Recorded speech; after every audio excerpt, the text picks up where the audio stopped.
And we're back, everybody, for part 3.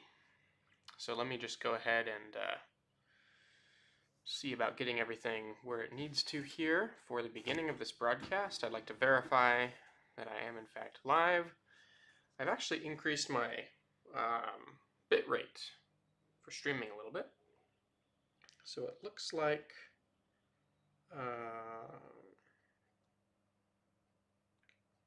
let's see.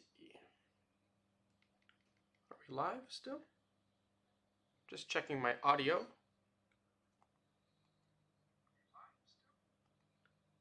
Yes, it looks like we are live. It looks a little bit better on the bit rate for the stream. This is going to be part 3 of my little app development series here with overlay services,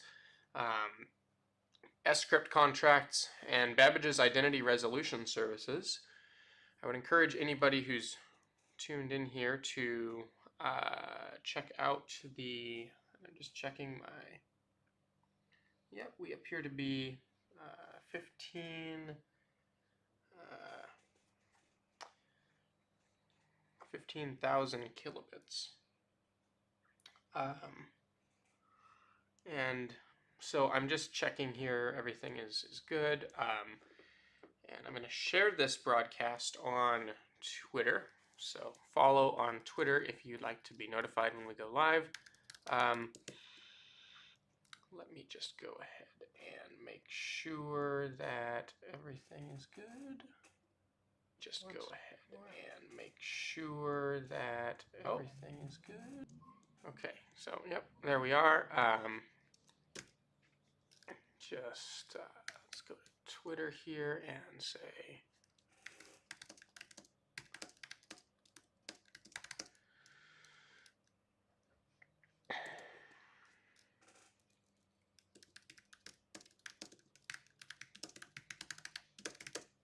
overlays identity and sCrypt. We'll tag them actually. sCrypt contracts on the BSV Blockchain. BSV Blockchain. All right. So let me give a. Obviously, we'll put the link here.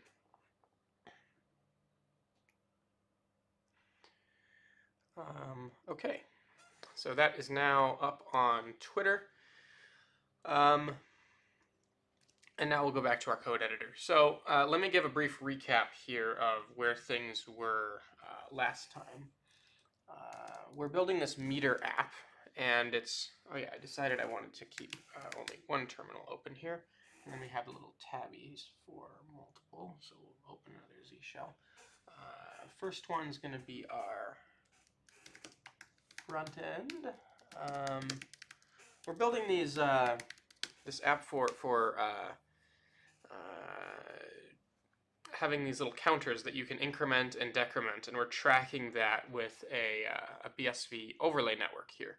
So looks like no overlay services instances are online. An update from yesterday. In part 1, we built a little front end where you can see some a user interface for these little these meters that we're building, and then in part 2 we actually designed an overlay service that we deployed. I'm going to go to open a new terminal here, and I'm just going to use ngrok. I think we're 80. So there's my ngrok URL. I'm going to go and launch the overlay services instance again. And what we're going to be doing here in part 3 is, so I need to update my Docker Compose with a new hosting URL, just because the URL is slightly different every time. So we'll do that, and then we'll run up, I think I'm going to use another actual terminal here, everybody, to create a overlay instance. So we've got projects, we've got meter, we've got overlay, and then docker compose up dash dash build.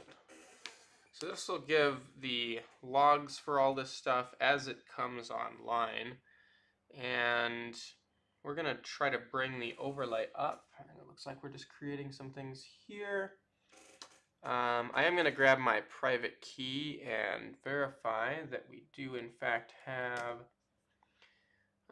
the overlay instance online, so you can fund a private key with Key Funder.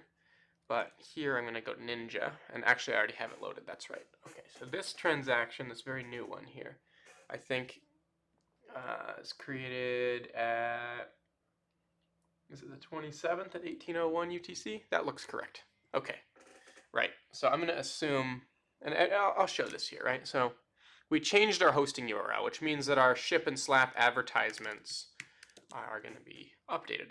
So ship and slap are the protocols under the hood with overlay services that allow people to advertise the availability of things. So these are all of our tokens, our unspent outputs here that correspond to the things that we're hosting with our overlay. So our overlay, if we go to our index file here of our actual deployed overlay service, you can see what we're hosting is in the engine here. So you make an overlay engine, and we're hosting 3 topic managers and 3 lookup services. We have ship and slap, which are the 2 that you need to kind of get started to interconnect with everybody on the system, and then you have the actual one for meter. So you can see there's 6 in total, and then that corresponds to the 6 outputs of this BSV transaction here. So, and let me go to OBS here. I'm not seeing my my stream chat like I would like. So I'd like to kind of figure out how to get that back, because it was here yesterday. If anybody knows, well, I guess there's no chat right now, so I'll have to figure this out. I'd like to see my stream chat. Maybe it's under view. Let's see, view. Just give me a moment here as I get this set up here. I'm in full screen, reset UI, scene list mode. No. All right, well, I can do this a little bit later. This is better to, we'll figure that out later. But I'm just gonna go to YouTube then and have that chat up just so that I can see what's going on with our stream. So I'm just gonna be, checking into this fairly, let's see, I gotta go to the channel. Just checking up on the stream itself, but just checking up on the stream itself, but right, okay. So I probably won't be checking into the chat as much today, but I will do my best. So yeah, what we're going to be doing is actually making this increment and decrement button work. So now that an overlay is online and is hosting that, I should be able to refresh this user interface. And yep, we can see all of the things we did yesterday.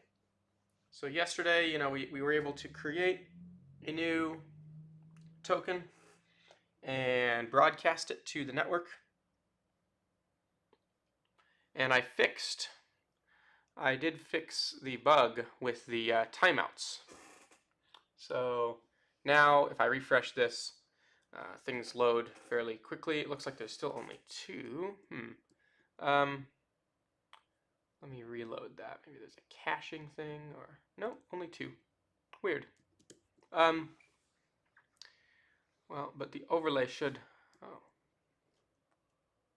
no competent hosts have been found.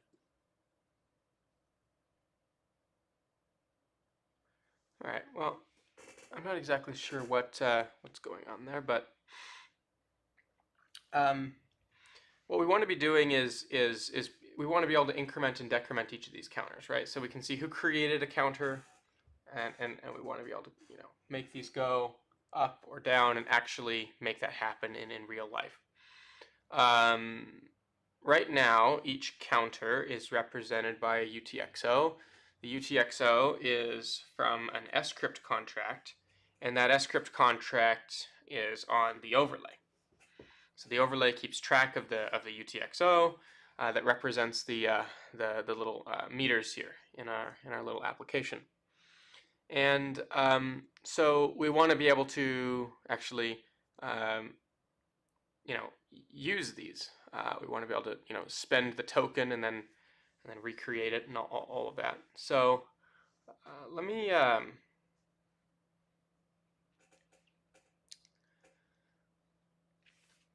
go to the front end, because I think that's where we need to be to start out. We want to make it so that the meter is usable.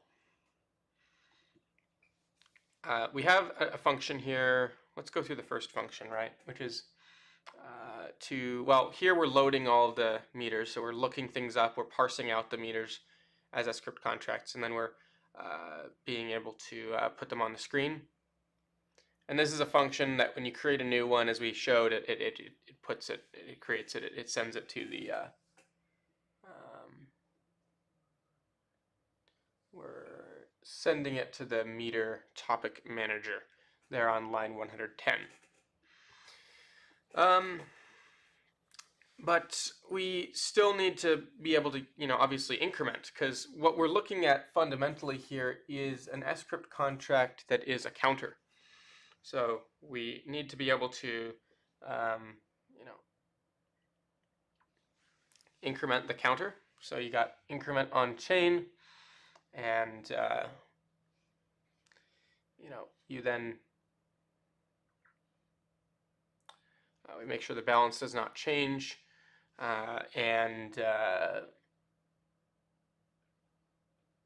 right. So we then enforce our state output, so that the contract must be put forward with a new value.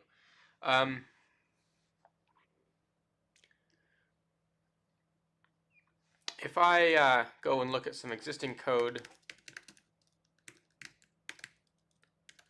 from, for example, the Bitcoin CPU, which is a much more complicated project, but there is going to be an example of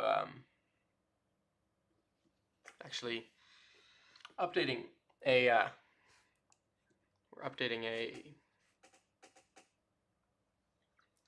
counter. What we want to build is the increment method. We want to be able to actually update it. So we've got a function here that right now, handle increment, will just make the value go up. But that's only local. We need to actually spend the token and create a new transaction.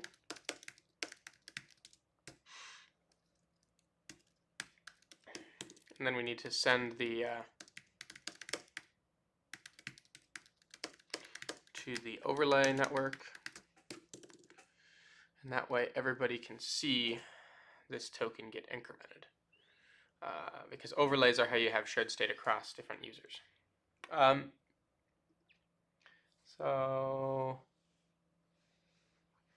just looking at the stuff here, I think we need to create a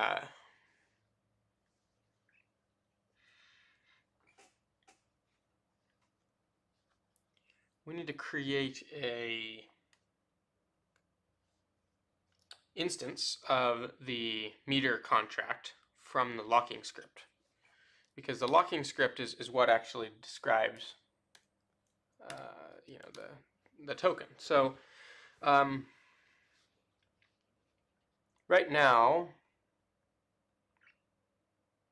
we've got we're pulling in our results here, and we're going through and creating a token.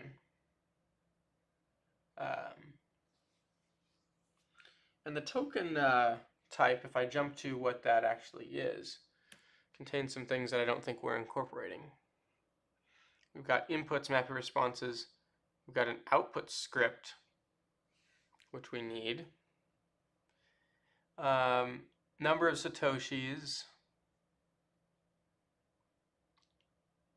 TXID, vout, and output index. That's a bit ambiguous. I think we should just use output index.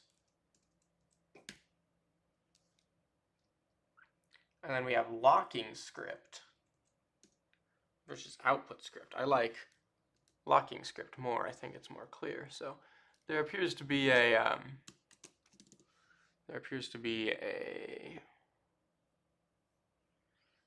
bit of a type, ambiguity here, but we have inputs, map responses, proof, raw TX, Satoshi's TXID, output index, and locking script.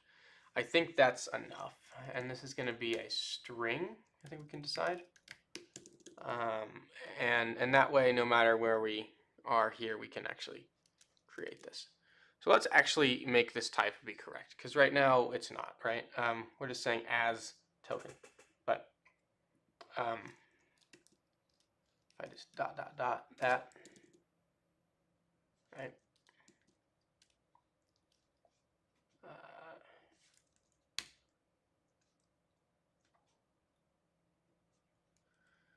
I'm just going to update my syntax here. It's going to say, that's not enough, right? So do we have the TXID? Well, we have TXID. We have an output index, which is going to be coming from result output index. We have a an output script.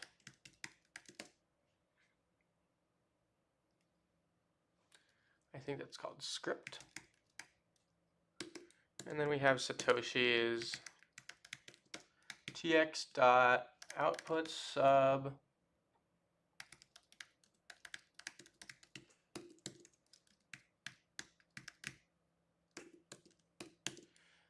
what else are we missing?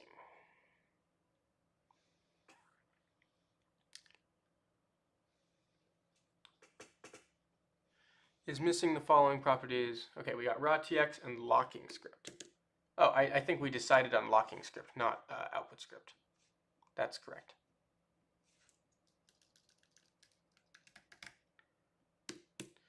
Now we got raw TX here, so I thought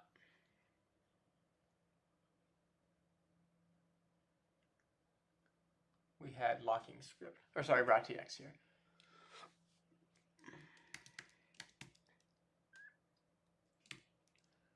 Raw TX, is that capital X? Okay, now we can say converted token dot raw TX. I see. So we just had to map that. Right, so now we're actually respecting that token as it should.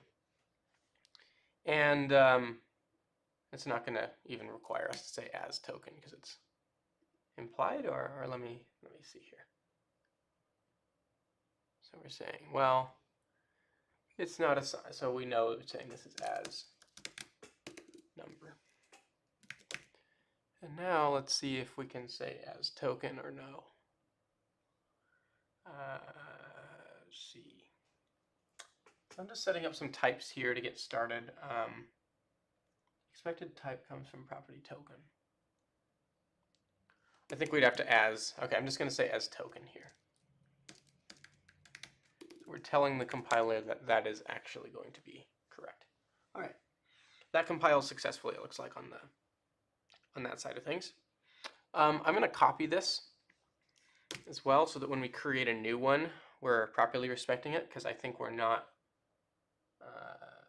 doing that yet. So we have transaction envelope, which is basically this.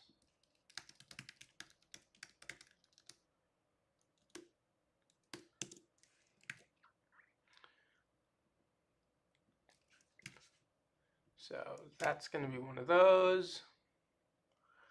Here we have output index, which we know in this case is 0.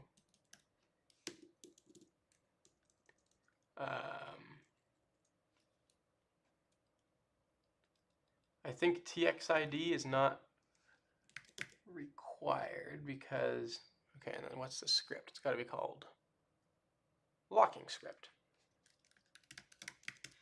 So we're just setting up these types here. Satoshi's, I think, is 1, or we can check that.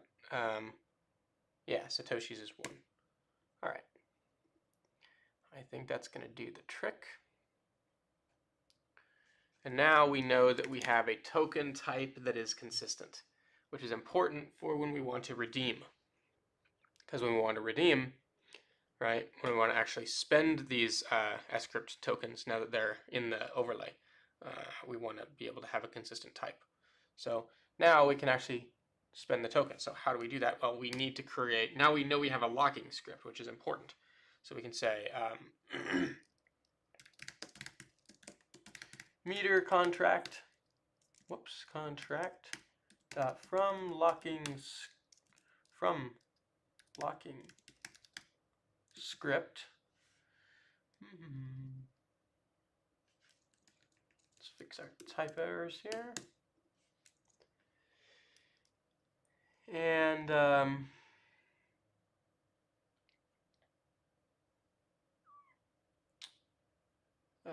we've got to say meter sub meter index dot locking script. It's outputs. No, it's locking script.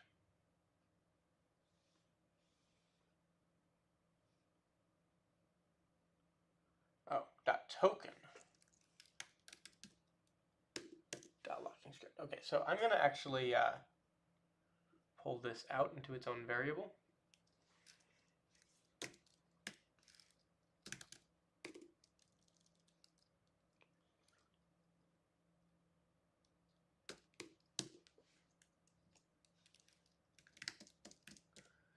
Meters sub that, right? Now we can pull that out when necessary.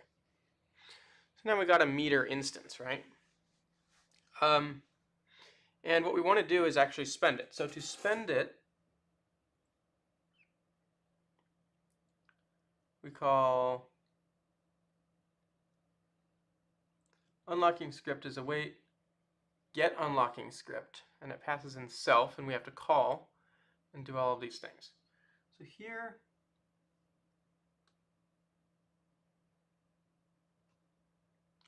is just some useful code, which I'm going to copy from the CPU debugger.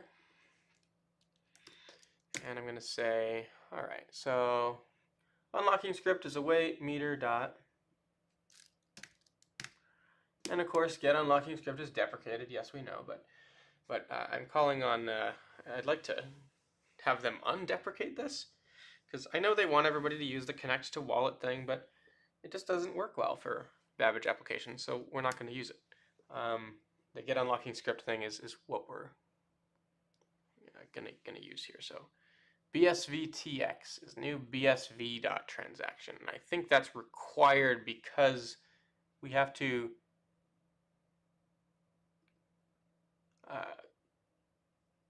create a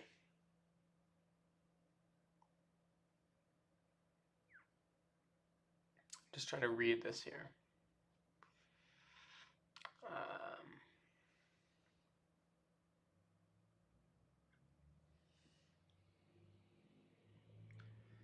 Yeah, we're using the old BSV SDK, which has to be done this way because of the fact that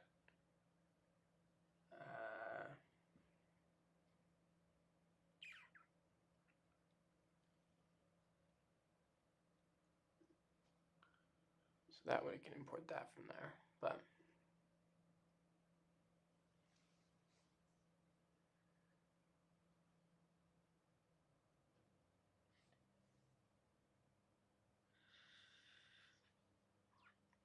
so what I'm looking at here is a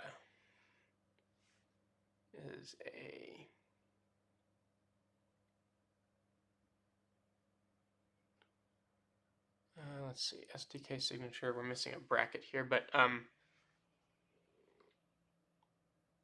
signature, and then yeah, you've got to actually call the method. So we've got to bring in the rest of this code as well. So what we're doing in this context is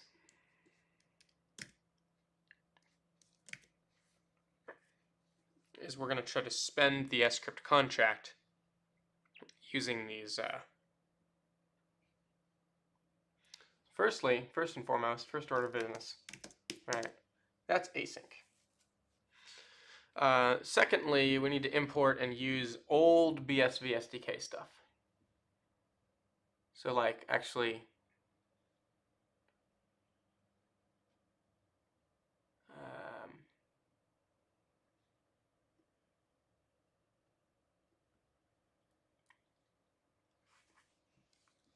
the BSV library of the sCrypt library, if that makes sense. So we're going to use that. So we're using sig BSV 2-byte string. I don't think we're going to use hash map because we're not all that advanced in this one here. We're just doing simple stuff just yet. Sig BSV and 2-byte string. All right, so we just need enough to call the unlock on this. So we've got a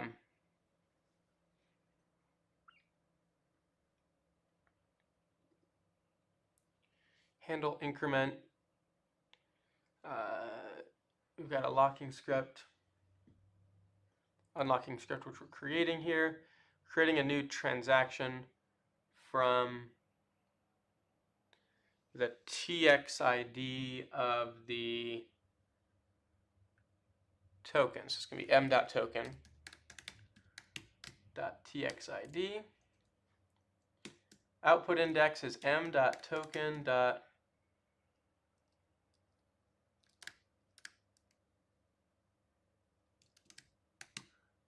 believe output index.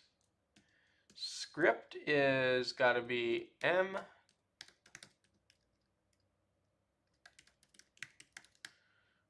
token.locking script, and the satoshis is the same thing, m.token.satoshis. So we're kind of setting up the UTXO in our virtualized transaction, which we're creating for the purposes of this. So new output is created with the next script. Now that's a challenge because we actually need to create a next script that is incremented. So we need to make a mock meter as well and then get a next script. So I remember how to do this from before. What you have to do is say mock meter, or we could call it next meter. Maybe that's clearer. And then we say next script equals next meter dot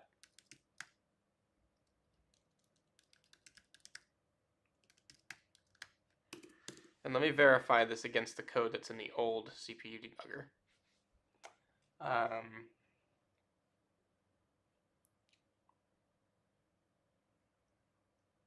So where is CPU, right? Mock CPU. Right, okay, so you call, yeah, you call this, the method, and then you get the locking script out. So that's next script, but that's after. So we can say next meter.increment. And of course, the reason why that's not a method is because we've got to say as meter contract. Okay. So there's that. Now we've got the next script, and we can put that in as we are, in fact, here. Satoshi's is going to be, once again, for now, right, we'll just say something like m.token.satoshis. So however much the old one is, the new one is. We're saying sig hash single, anyone can pay fork ID. Creating a sig hash here with all of these things. Locking script from the old. It's got to be called m.token.locking_script. So we're spending the old UTXO, creating a BN from, again, m.token.satoshis. And then we're creating a signature over that. And I think that's because we've got to, do the pre-image thing. This one will just say meter, key ID 1. Create a signature from the SDK signature. Signature.hashType from equals. So parsed offer TX. I think that's actually the original TX. So I'm going to check out where that came from.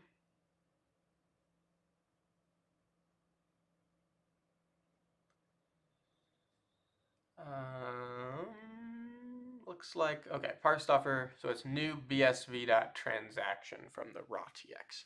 Okay, we can make that work. So let's just bring that up here.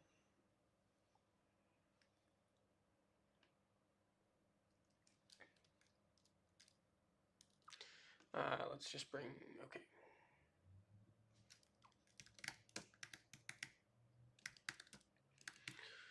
Parsed from TX equals, and we'll call it something different because it's not really an offer in this case, it's just a meter. And it's going to be BSV,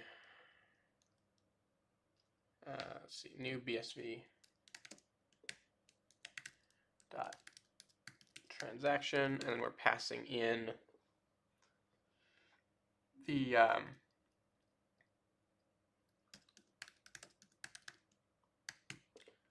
m.token.rawtx. So parsed from TX is going to be this value here. The signature may not be necessary, so I'm going to experiment with that. And we say self, and self in fact is going to be a it's got to be a meter contract. So this is going to say, but you can't do that. But what I'm going to say is something like, self equals self as, trying to tell TypeScript here that this has actually got to be treated as a meter contract so that I can invoke the methods. So we're not actually doing that because this is not a CPU. It is in fact a meter. Increment on chain. It still doesn't recognize it as a as such, so I've got to say self as.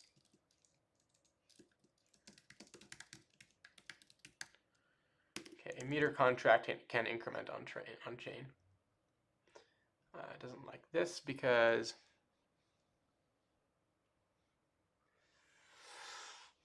now it's saying that that's got to have a semicolon on the end just because of what we're about to do here. Or more cleanly, I can put a semicolon in the beginning of this line. Okay, perfect.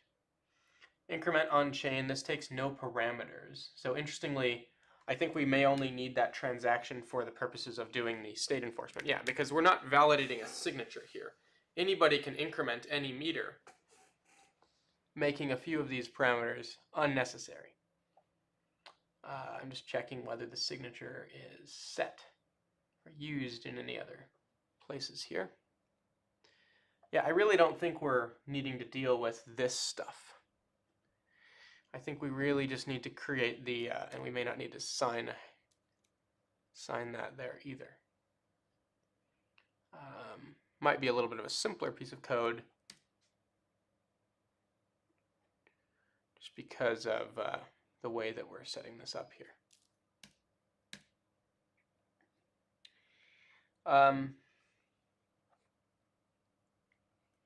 One thing I do remember from the past that we are going to want probably is, so let's just console.log here.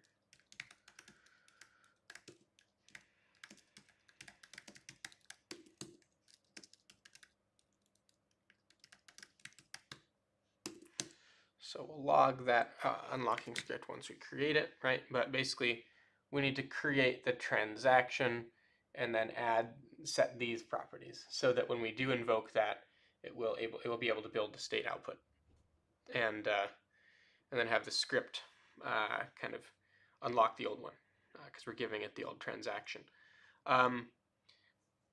Yeah, one thing I do remember that we have to change though is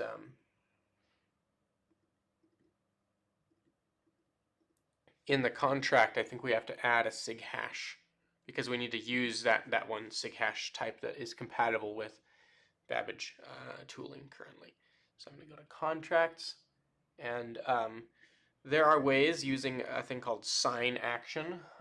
There are other ways of making this not be the case, but we want this to work today. So in the next few months, this will not be necessary. But anyone can pay single is the, right, we've got to import sig hash from here. Sig hash. Anyone can pay single. Right, and that way when we are in fact doing this, it will respect it and work properly. So it's going to get interesting as well because I'm going to have to clear my lookup service and recompile the code. Also, before I forget, I'm going to move the actual contract code to here as well because I'm maintaining 2 copies of this, one in the overlay and one elsewise in the front end. So there's that. There's that change.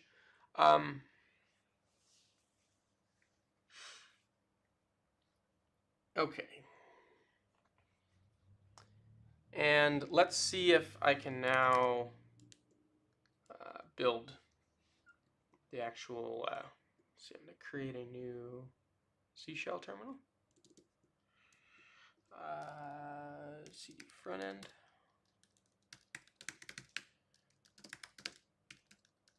I'm going to compile the sCrypt contract. Oh, one failing. Why? Okay.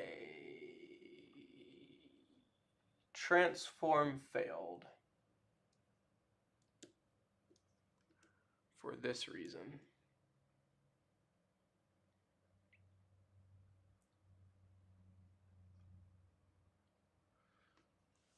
So we can only use sig hash all, or anyone can pay all. Oh wait.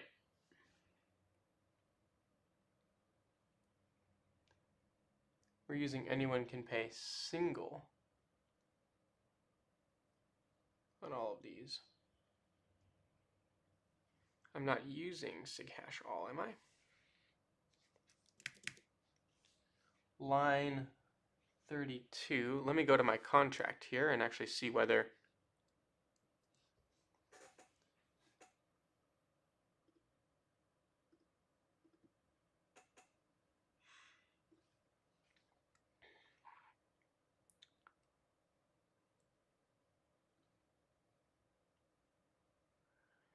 I'm going to, yeah, I'm using anyone can pay single.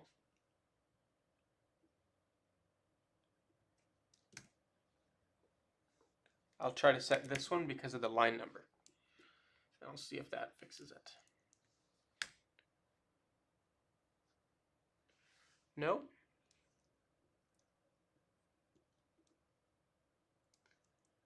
Okay, I'm going to check the Oh, starts at line 20, ends at line 32. I see. I misread that before.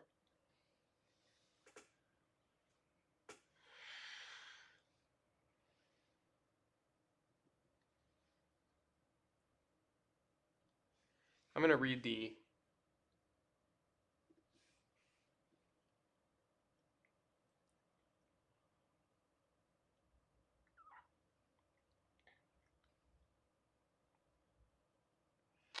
transpiled code here to try to figure out what's going on.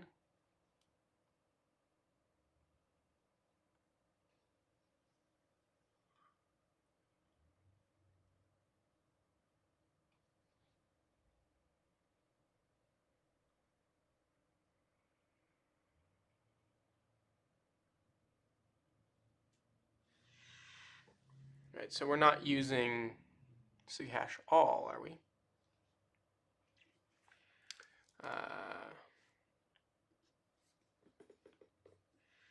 And let me check how this is building it.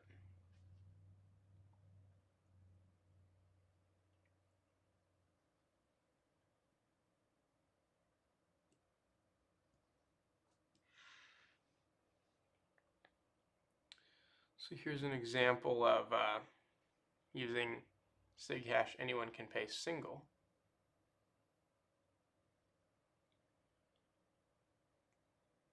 And build state output for the UTXO value there.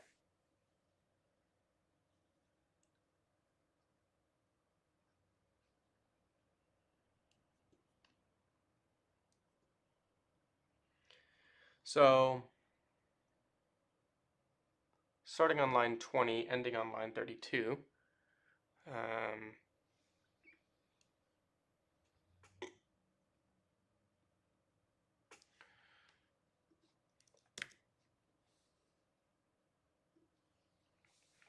we're using this. Anyone can pay single. And then we call increment, and then we say amount.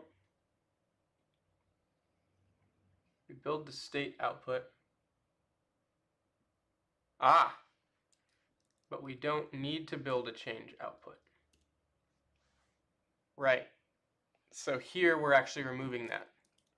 Right. So yeah, because we are not going to use sCrypt's change output system for this.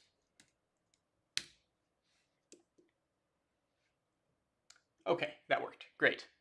I'm going to copy once again this code over to the overlay side just to make sure that it stays up to date. Of course, ideally we would have only one version of this, but we have two. I don't think this is necessary either. I'm just going to once again bring this back over to the front end, and yep, I'm just going to, because I got rid of the actual one on the bottom. Okay. And just for good measure, we'll build again, make sure everything's all up to speed. All right. Now, I think we're in a position where, because we've just changed the code, we need to clear the lookup service. To clear the lookup service, on an overlay, I'm going to go new terminal, and I think it's docker exec-it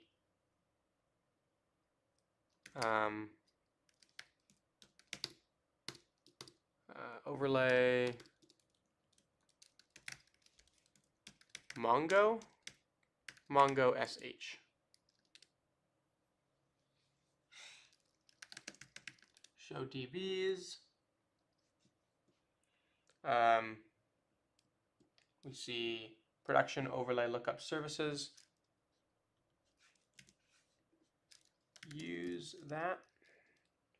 Is that how you do that in Mongo?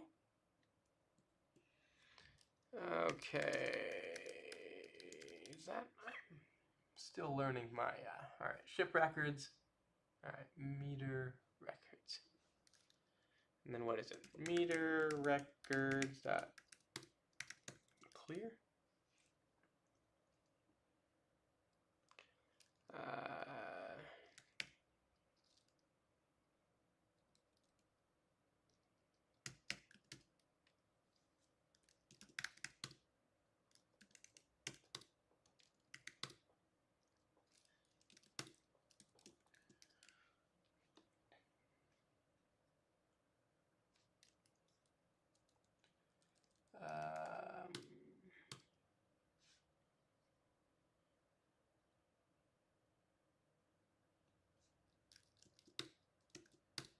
Delete many.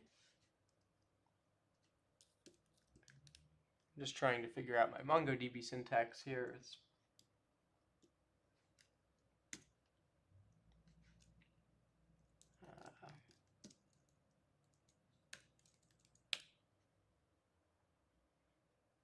okay, I think we have deleted the records, the old ones. I could be wrong. It's just been a little bit since I've used Mongo. And there should be no records. Okay. So, a couple things to test here. Number one, create a new record. Let me think here. Yeah, this should be good. It says error, all hosts rejected. All ship hosts have rejected the transaction. Let me check what's going on. I don't think we updated the overlay. Ah, that's right. Okay, so what happened here is we tried to submit a transaction into a few places. This one didn't respond. I'm just checking here.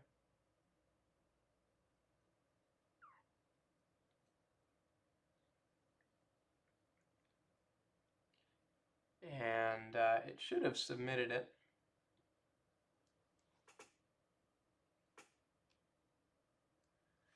What is our current?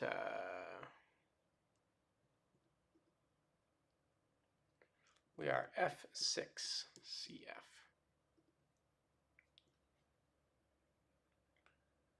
So it sent a record to.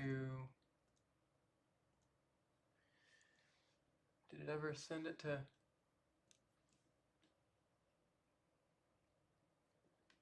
To us?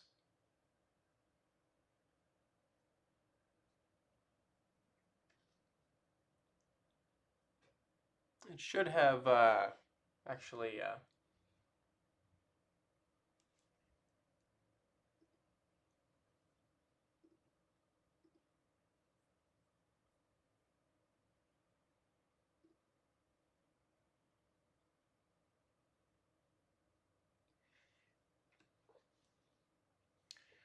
Yeah, it's looking that up. It should have actually sent it to F6CF, but I don't see that. I'm just trying to debug my broadcast here to the overlay. So this one is F. No, it's not. There's no attempt at submission. So two problems. One, we need to copy our artifact. Two, we need to restart the overlay service. And three,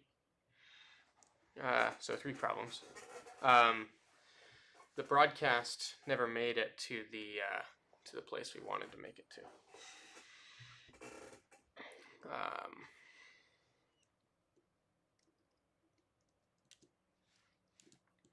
So to solve the first one, we are going to pull down the overlay, copy the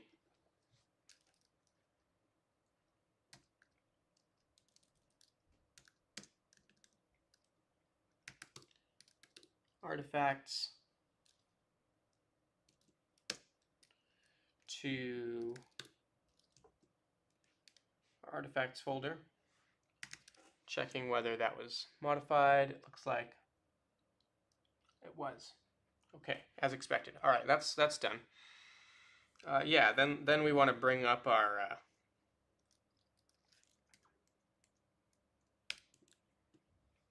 overlay again. We've got to figure out We've got to figure out why the broadcasts are not being received here. Because we're using the host interconnect protocol to send out transactions to these various interested parties, including the one which we're now running. And so we've got to figure out why that broadcast didn't make it. I'm going to refresh this page. I don't expect to see any. Right. That's correct. Okay. So by broadcasting again, let's track what happens, right? I'll create the transaction. We're going to use ship lookup service to look up which places we want to broadcast. Then we're going to call submit. Okay, I do see a submit. So this time it did do it, right? And that means that we're going to see a success on this side, unless it didn't admit it, right? So there's a success, right? There's our TXID. It was admitted into one, and I can see which one. It was right here. So we just broadcasted the transaction and sent it to the overlay. We can see topical admittance occurred, right? And I'm going to take a risk here and refresh the page and see whether the lookup service has it now. And it does. So that actually does now exist. Now, I'm going to click increment. And what I expect to happen is we're going to see an unlocking script printed on the screen. If that's the case, then, all right, we got unlocking script, and there is a script. Okay, and then, of course, the user interface is going to, increment. But the point is we have our unlocking script. Okay, so that's a good step forward. It means, well, I mean, we don't know why the broadcast thing was being a little bit unreliable. Ship and slap, we're figuring that out as we're going along here. That's one of the purposes of the stream. And as I did yesterday, I'm actually going to open up a text edit and write down here some of that stuff. Ship broadcast not reaching all hosts. Just as another little bug here. But it's not a critical bug. We can move on for now. Let's go to app.tsx. And we got our unlocking script. Now we need to create the transaction. And if we go back to the CPU debugger code, we can find the code associated with that. So I'm going to go back to the broadcast puzzle solution.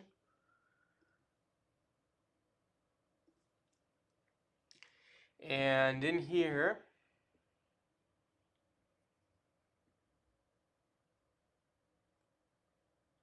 we set all this stuff up, and then we say broadcast action params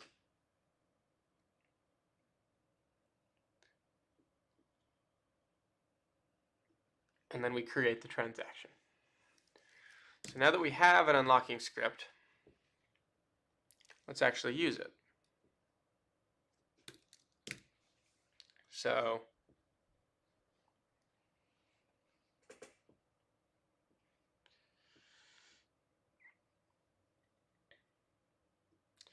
we have m.token.txid.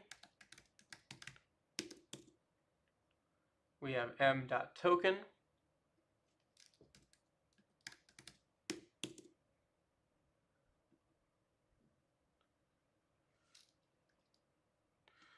We have m.token.rawtx.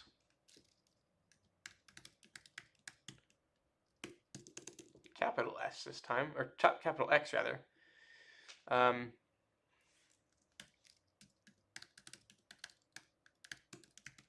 we're redeeming this output with this unlocking script to hex. Okay. And the outputs we're saying next script to hex.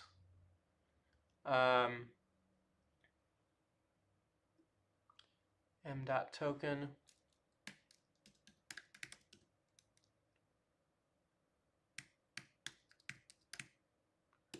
Satoshi's in the basket. We're not inserting this in a basket. It's going to go on an overlay this time. Okay, description, increment a counter.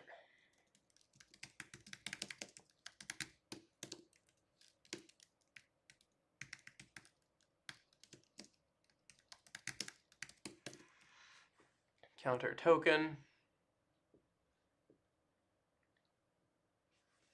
All right. Setting that up, and then we'll actually create the transaction.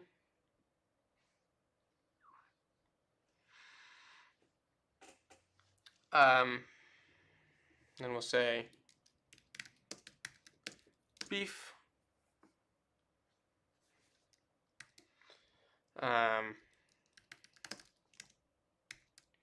To be from envelope, and it's got to be current TX. And what is that needing? Let's see. As.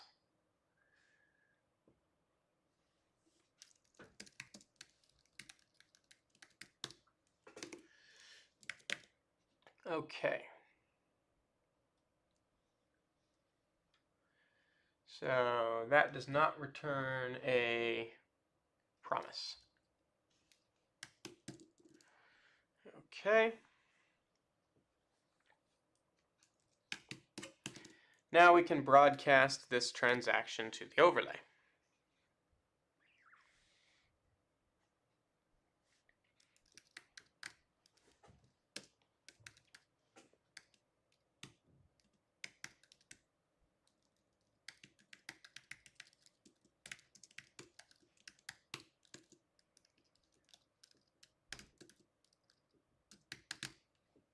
So just like that, you can broadcast your created transaction to the overlay network. And in theory, if we've done all of this right, then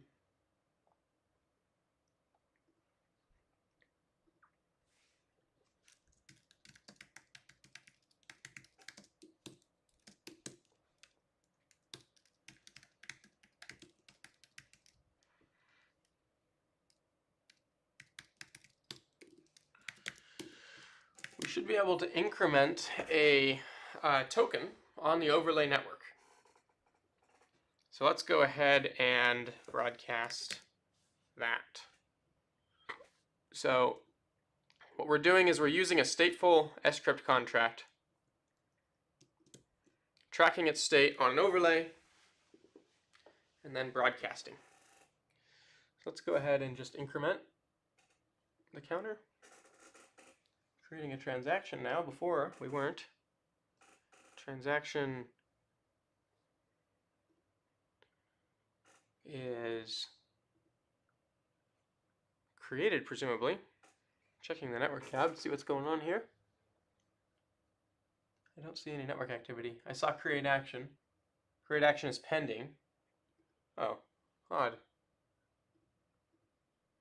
So let's just sanity check this. We're saying we called create action with inputs,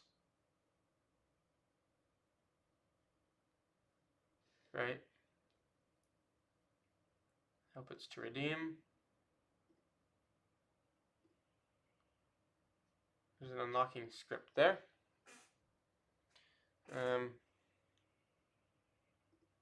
Still looks to be, oh, it got 200. Okay, so that did succeed. Then what happened, right? Went to do a broadcast. One of the submits got back, the pre-flight, and the submit probably didn't like what it saw. Let's see. This is a options request, right? What about this one? Post with 400 bad request. Payload was sent. Preview. Failed to verify Merkle root for height, block height. Because of an error. So the chain tracker that we're using, okay, so there appeared to be an SPV related error here, which, you know, we're trying to broadcast a transaction here, guys, the first one ever of its kind, and it didn't work because, so all hosts have rejected. I'd like to, now I know that transaction exists though, and the problem is that it's got a double spend on it. So the problem here is we've created a transaction.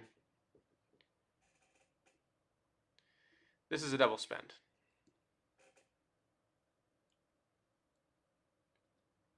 So now we're getting some internal errors within create action because there's a double spend. So this is all very new to us.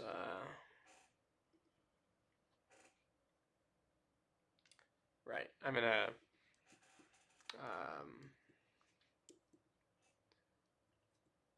I think the best thing to do in this situation is to clear the database and try again. The reason why is because we're doing a lot of new. Oh, weird. Okay, overlay Mongo.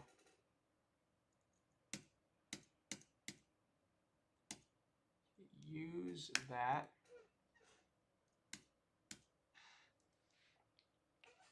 And we'll delete. Yeah, we're using some outdated tools here on the MetaNet client side just because we're in the middle of a bit of a tech transition here. So I'm just going to try again.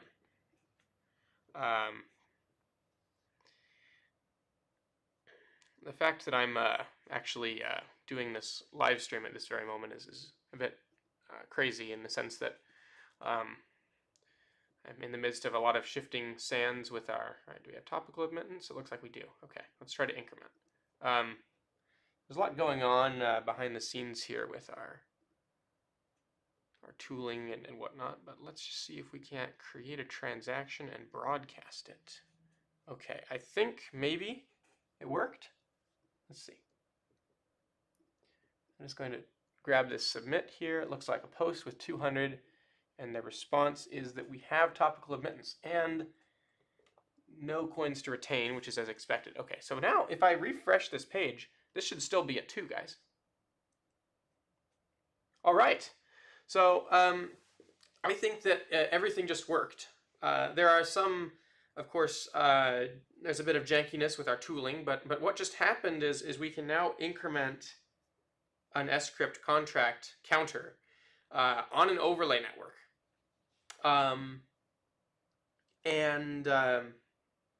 We can do it in a way that's tracked and where the state is shared across people in the system.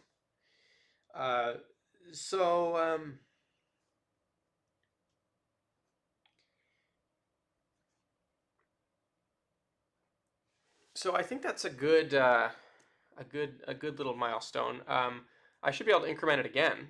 I'm pushing my luck here, guys, but let's see if I can increment the token again. It's saying we've got an incoming token here, and right, let's just spend it here. It's going to try to broadcast the one, and it gives us a submit. So now if I refresh this, it should still be at 3. And there we have it, right? So this is working. It replaced the old token with a new one. I don't know how reliable this is. It's kind of like doing the Starship catch with the arms there, where sometimes it doesn't work. But right, I'm going to refresh this, and now we're up to 4. So yeah, we can now, and I'll grab this little token here and throw it onto a. I'll throw it into the chat for everybody, and let me check how the stream is doing. If there's any problems, please let us know. All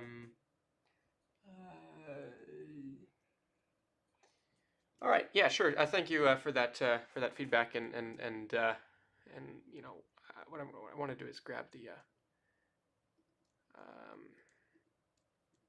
I want to grab the token here and actually make it available. So I'm going to open the MetaNet client, and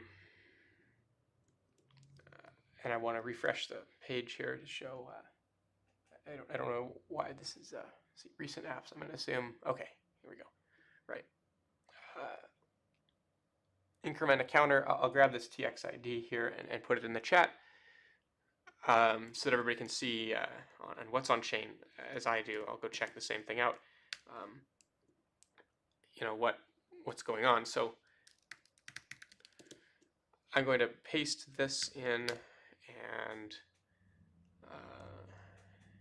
now we can see essentially this sCrypt contract.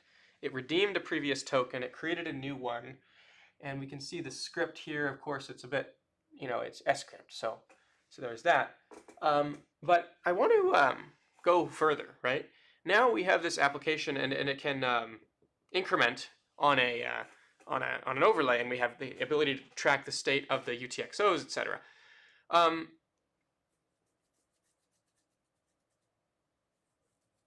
But what about decrementing, right? Let's just you know, do some duplication of code here. Okay, so step one, if I was going to add decrementing, just so that we can go up and down, is I would clear the old records, right? You don't want to, if you're building something, you don't want to have you don't want to conflate UTXOs. So I just got rid of that UTXO. That's on chain. Somebody can mess with it if they want, increment, decrement further, but I want to firstly duplicate all of the code associated with the handle increment and just put it into the decrement. Where is the decrement? Oh, it's right there. Okay. So let's just rename this, and I'm just going to go do a refactor here. So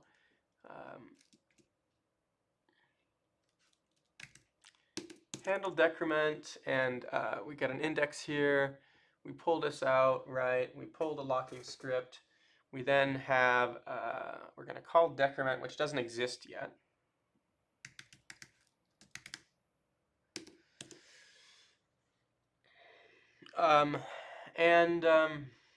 There's our next script. We make this here.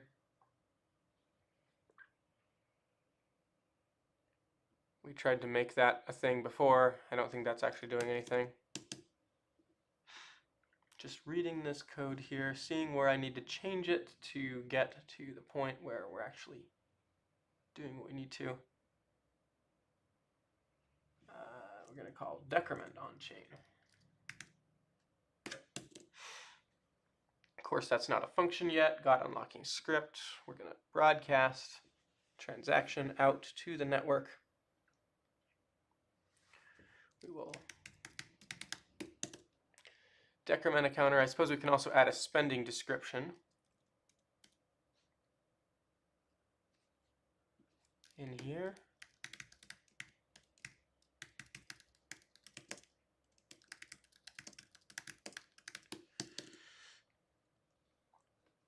And we'll be able to clean this up over time. But this is really breaking new ground here, guys. So, right, previous counter token is there. Create the transaction, convert it into B format, and then send it to the overlay network.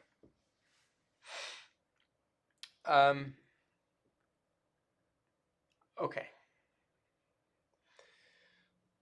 So I think we can live with that. You know, I'm sure there's duplication of code everywhere, and all the purists who are writing, well, I don't know if there's any of them left anymore. We're all very practical nowadays. We've got to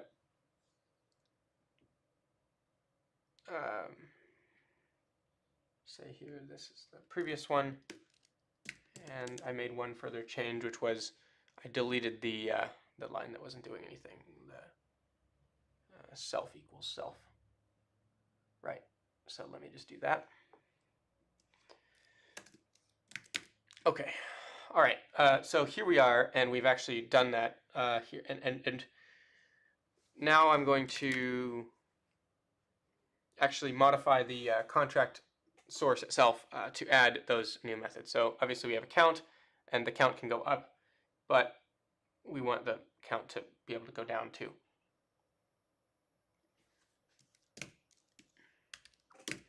So let's say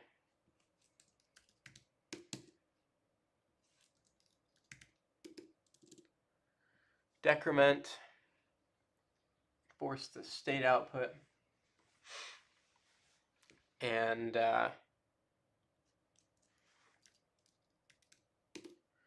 minus minus. What do you know?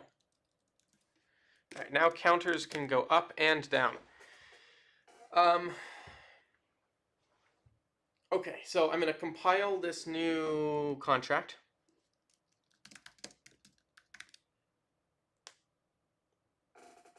All right, I've got to copy it to the overlay side. So I'm going to bring the overlay network down. I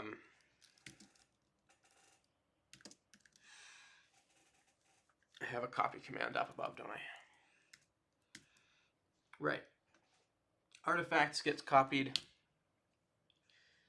And I should also copy the source code that I've just finished changing, just so that and again, it is non-ideal that I have this in two places, but we'll figure out better frameworks for managing all of this stuff over time would be the hope.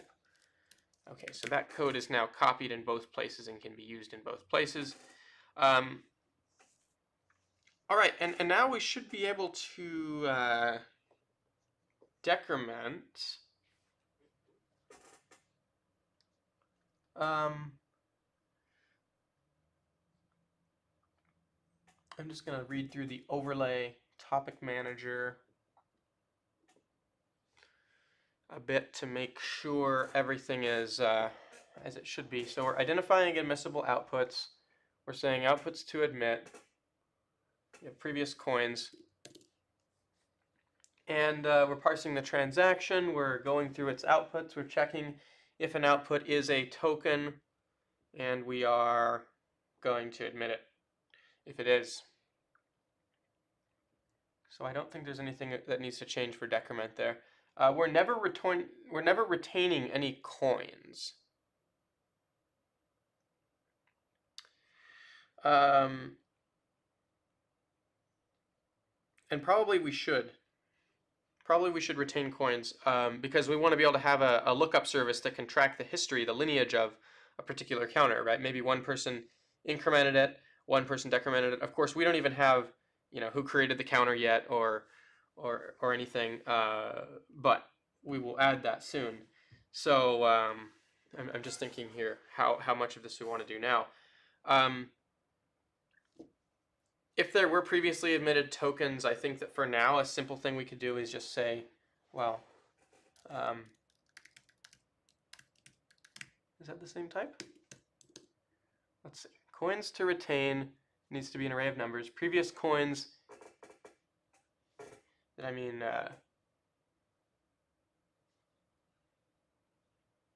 previous coins. It's also got to be an array of numbers. So this is the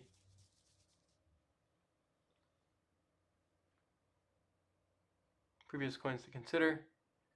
All inputs. Okay, I think that's correct. If that doesn't work, then we'll revisit it, but I think that's correct. Okay, so I've saved that, and now I'm going to go and recompile the overlay service, or rerun it rather. So obviously we stopped that database, that killed that terminal, but let's now go back to here, and we can docker compose up build. So here we are bringing the overlay back online. Right, there are GASP errors with synchronization. We'll ignore those for now. I think that is something that can be addressed over time. Okay, so now I want to try it. So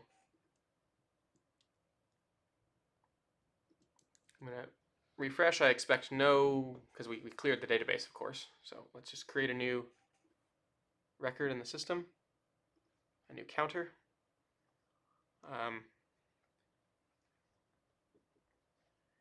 And there it is. Let's see whether it is actually accepted by it looks to be. Just looking at that briefly, I'll refresh the page. Okay, let's increment the counter first.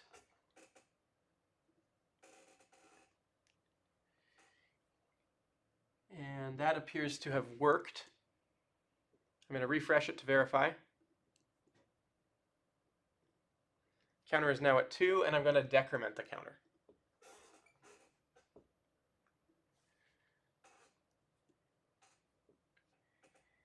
That also appears to have worked. I'm going to, oh, it says, I know what happened. All right, so here's a deviation in state. It's at 1. Okay, here's what happened, guys. On the front end code, we're doing some updates to our state variable.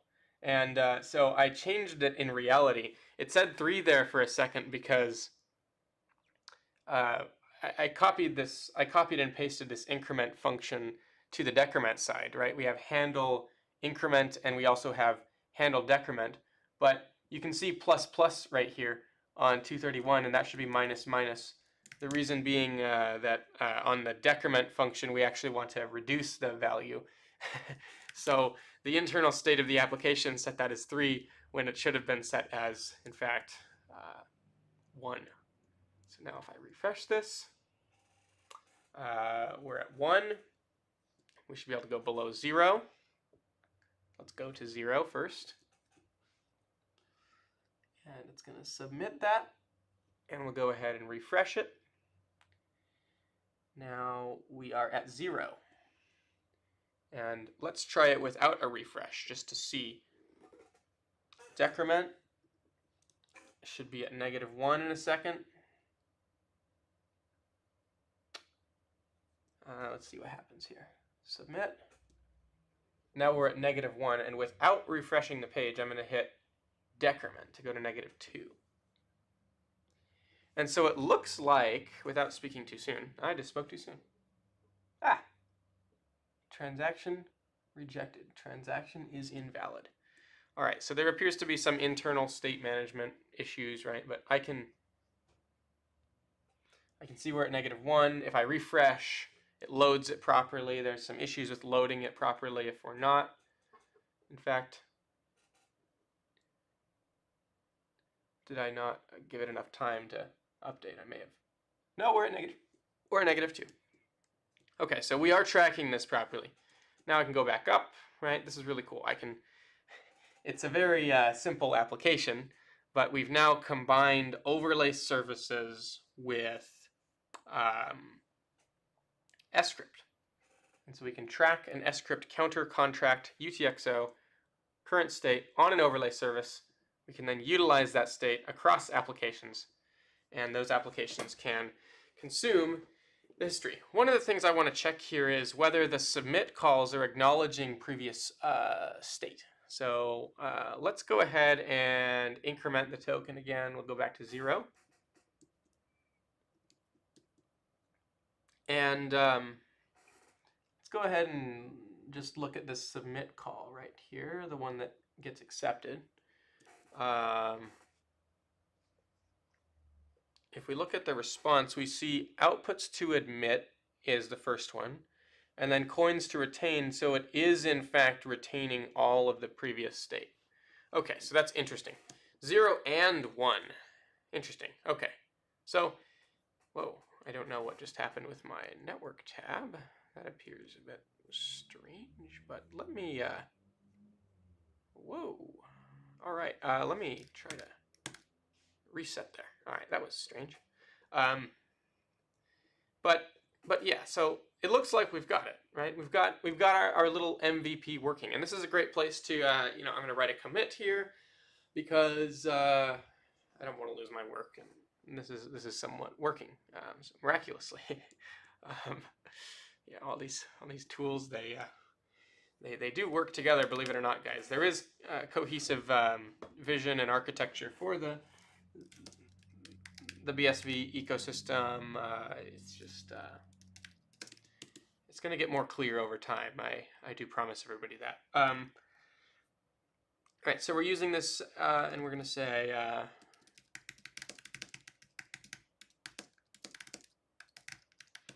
we'll just push that commit onto the repository. And yeah, so that's the initial thing I wanted to do here. I will continue because I'm feeling a little bit motivated to add the remaining features that I wanted to add to this contract. So obviously, you know, we can create multiple counters right now. I don't want to speak too soon before I do it. I don't want to take anything for granted until it works. But I believe that, you know, we have all this history on this one that's currently at 0. We're creating a transaction here, broadcasting the transaction, refreshing the page, and we have multiple, right? So I can increment this one. This one's going to be at 2. So we've got this set of very simple counter contracts here that right now that one's got to go to 2 soon. Got a broadcast. I think that's done. Yeah, now we got one at 0, which is the one that has lots of history on it. And we got the current one, which is at 2. But we have this creator field here. And I'd like to be able to actually verify things. I want to confirm that, you know, who is the creator of this, right? What did they...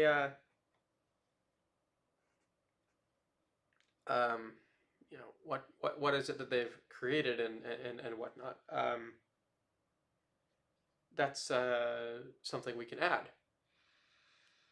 And I'm sure that you could go about adding the creator field and verifying that all with on-chain with sCrypt. But the thing is, signatures are sometimes off-chain. They're not linking on-chain. You can link things privately. And you can have certificates that link as well. So we can enforce that within our overlay network. So let me kind of just zoom out here a little bit, and we've got our contract. And when we look at this contract, we construct it with just an initial count value of 1, and then that's it, right? We've got the state for the count, and that's all. But we can have other fields, and in fact, when we go to our application, we see the type. Let's go to the types.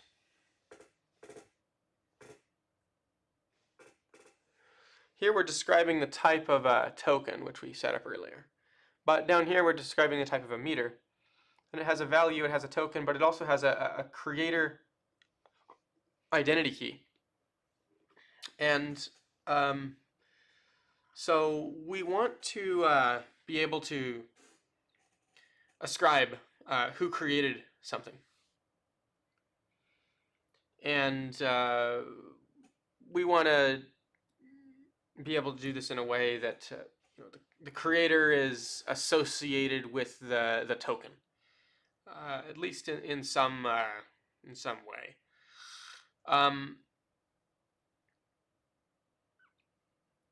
And maybe I'm just thinking of the best way to architect this, right? We want to know who created this token.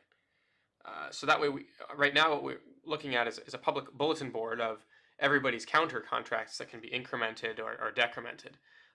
But how do we know who created each one? If we look at our code currently within app.tsx, we are actually just saying, oh, it's me every time, even if it's not, right? That's not true. You're getting your own identity key, and then, you know, and of course when you create it, this is correct. But when you go to actually load things in from the lookup service down here, we don't do that. Let's see, where's our actual parsing code here? So this is our handlers for increment and decrement, but here we're saying use async effect, right? And we're saying pub-key result is this. When we load things in originally, we're getting our own identity key, and then when we set our meters down here at the very bottom, every one of these has a creator identity key, which we're kind of sneaking in here, and it's incorrect. It's always us. So if somebody else creates a token, well, it's always just going to show you created it, which you didn't. So we need to take that as a property for our contract. So we have byte string types in sCrypt, of course. In fact, we're using them here. So if we say creator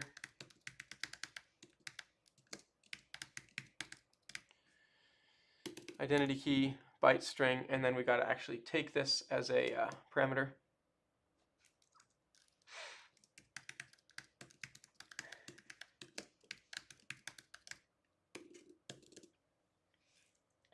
We can say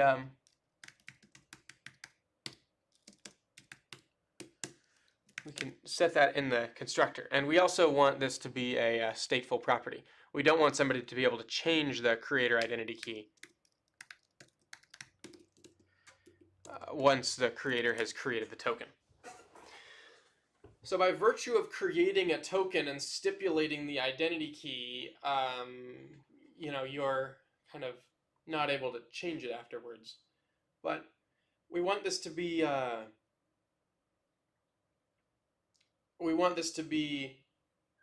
kind of legitimate, right? We want to check the we want to have that creator actually sign some declaration of the initial counter's value, and we want to do it in a way that is not replayable across transactions. So we have a couple of options here, but we really want a signature, right? And we could check the signature in sCrypt, or we can check it on the overlay. And what I want to do here is show how one could go about checking it on the overlay. Because obviously you can stipulate a creator identity key for each of these, but how would we go about actually verifying that? So we need a signature of some kind as well. So we'll just add that as well.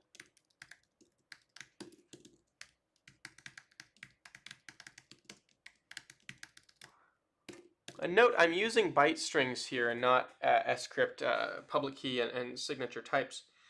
The reason why is because we're not actually going to verify these in sCrypt. So, if there's additional overhead, I don't know much about sCrypt. If there's a bunch of overhead associated with those types, it's not necessarily worth using them here. We're really just using this as a payload to put something in structured data within the script. And then we'll pull it out and verify it. So I'm going to say creator signature, and I'll just do the same thing here.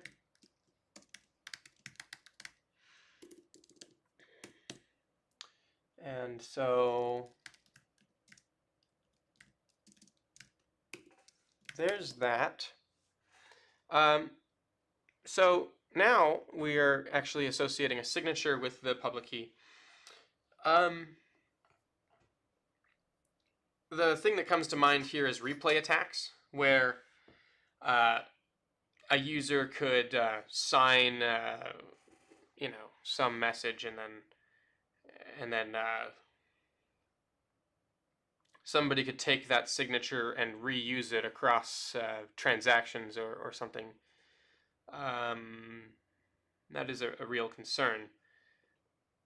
So I wonder how we could prevent that. And really, I think it comes down to inputs, right? So you check that the signature covers something that was spent in this transaction, so that you can't replay that signature again in the future. So we can manage that, I suppose. It's just going to be a little bit more work. However, so Actually, I think we should simplify. We don't want to overcomplicate things too early. We want to just get to an architecture that works. We can upgrade it later with additional functionality as desired. There's no real serious security concerns associated with the silly counter. So if somebody does replay the signature right now, I don't think it's the worst thing.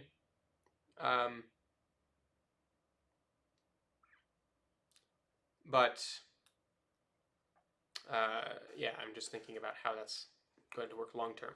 In a real use case where we did care about signature replay attacks, we would sign something that is related to an input that is being spent, like the TXID of one of our inputs, TXID and output index of one of our previous coins which the transaction is spending. That way, as part of verifying the legitimacy of the output as it's created, we can check whether the transaction does in fact confirm that, or does in fact spend that one.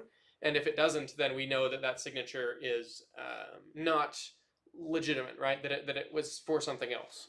That way, you're associating the signature with the transaction itself. But here, I don't think it's as necessary, because we're just building this silly application, and we want to do it as simply as possible. And then over time, we can add that type of thing, when desired. So let's go ahead and just update our code here. And I'm going to copy, once again, the source code to... Well, first, let's verify that it compiles.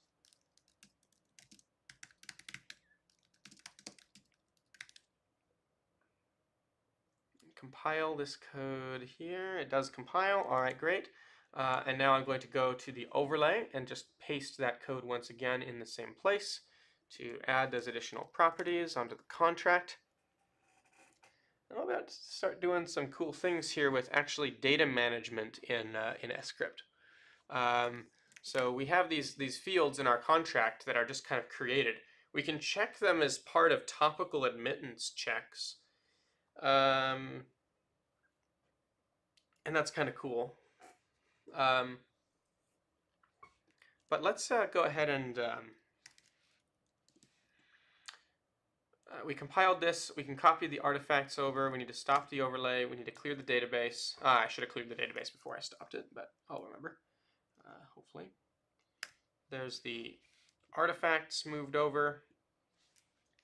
Let's bring this right on back up for the overlay. Oh wait, no, what am I thinking? We need to verify it. So let's do it on the client side first.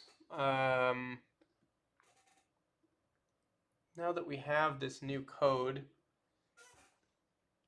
we need to incorporate the creator identity key into the constructor when we pass something through, and also the signature. So we don't much care about the signature in our UI. We just need to know that it's there and valid. But what we can do is decide on how that's going to work. So handle create. We get our own public key. That's valid, right? And got a byte string here for the public key. How do you get a byte string? You pass in a literal, which is a string, and then is UTF-8, which is a Boolean, which is true. Okay, so a literal is going to be public key result, and then is UTF-8, which is true. And then we also need a signature. So I've got to make some adjustments to my code here just to make this readable. So the counter starts at 1. There's our public key, and we've got to sign something. So to sign something, we're going to use a child key. So the signature is not coming from the same public key. It could be a simple ECDSA verification, but in the Babbage architecture, you never sign something with your identity key. That would be irresponsible. Your identity key is your root public key within the system, and you should not directly sign something with it. or with the corresponding private key, which would be a root private key. You derive a child key for your specific purpose of what you're signing, and then you sign that way. So to create a signature, use the create signature function of the Babbage SDK, and you pass in the data that you want to sign. In this case, we'll just use the number 1, the protocol ID, which we can use level 0 protocol for meter, the key ID,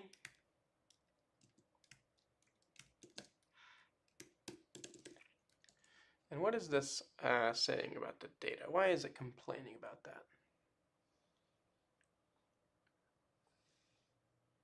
It's got to be a uint8 array. Well, that's going to be different in a couple of months, mark my words. And the counterparty is anyone. And what this does, it means we're creating a signature that anyone can verify using this data, which is just the number 1, the key, and the protocol. Now, I mentioned that this is vulnerable to replay attacks. We decided not to address that now, but if we wanted to address that, we would sign like the TXID and output index of one of our inputs. And that way we know the signature is with respect to this transaction and not reusable across them, but we're choosing not to address that just yet. So our signature is going to come back as a string. Let me confirm that. uint8 array. Okay, so we've got to make that into a string so that we can make it into a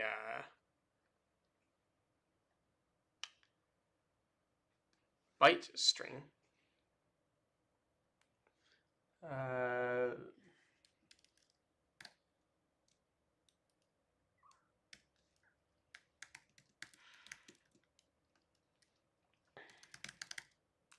don't think you can do that.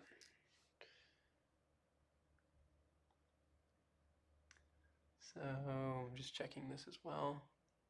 I've mistyped this for 1. And then the signature, it's going to say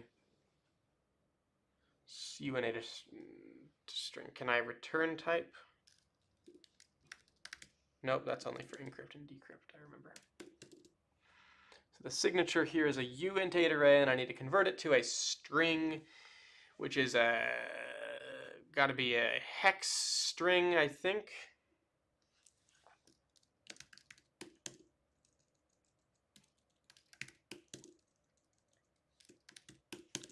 So to get a hex string, the only way I know how is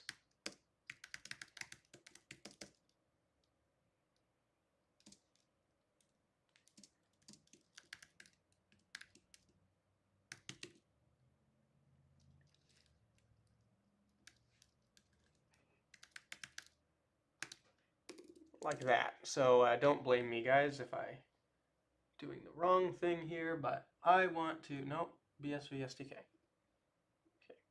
Turn that into hex.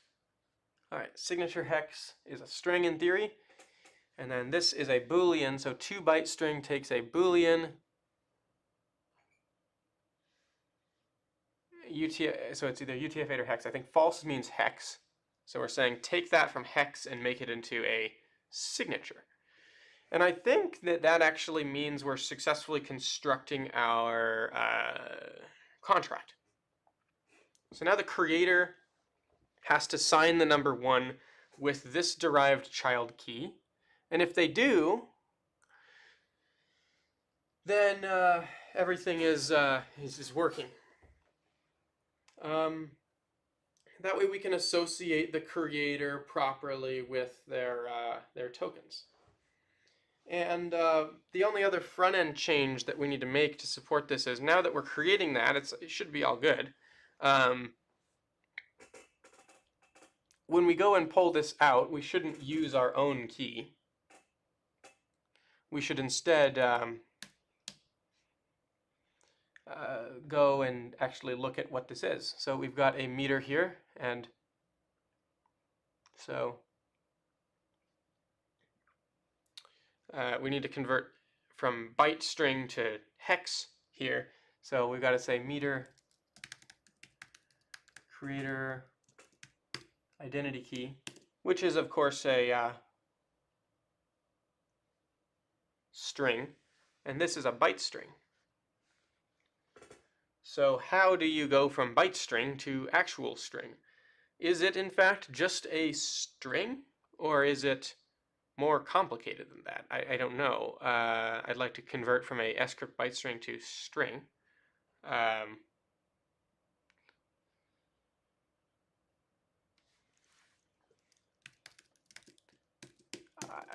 I'm just going to guess, and we may have to do some debugging.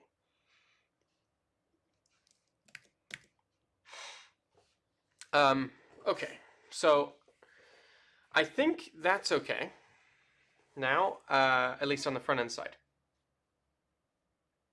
We should verify, of course, the signature on this.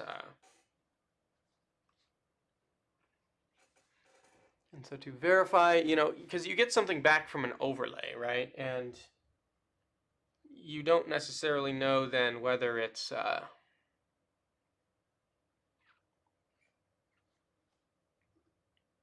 legitimate. But let's go to the overlay side first, because we can come back to this. We want to make sure that the overlay is actually going to work. So now, when we're in our overlay,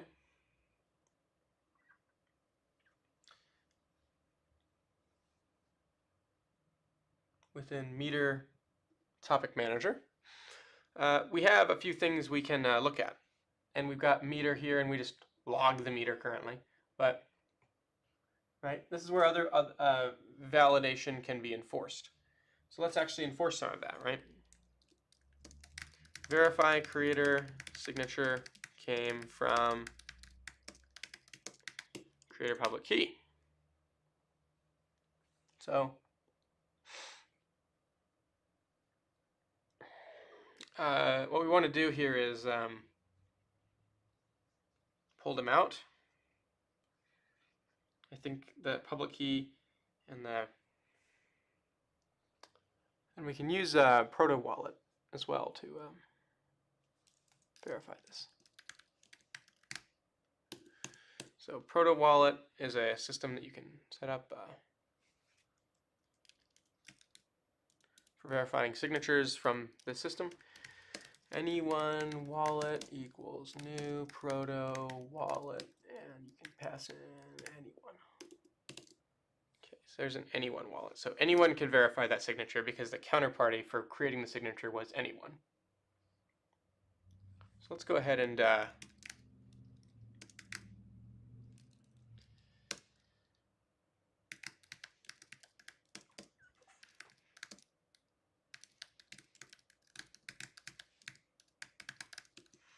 verify signature. We need data, which is a byte array, signature, protocol ID, key ID. So we know the protocol ID is level 0 meter protocol. We used key ID of 1. Counterparty is going to be the hex version of the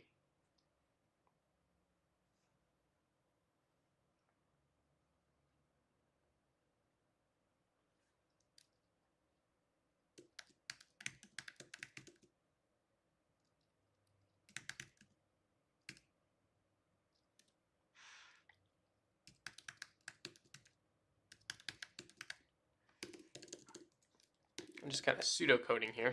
Data we know is 1. I think that's it.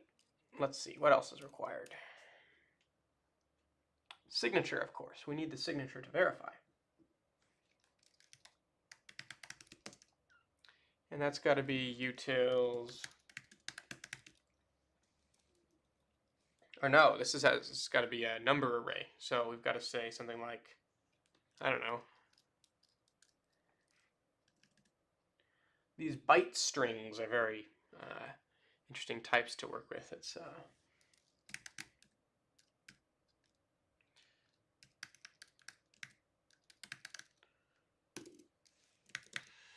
so we got meter type here.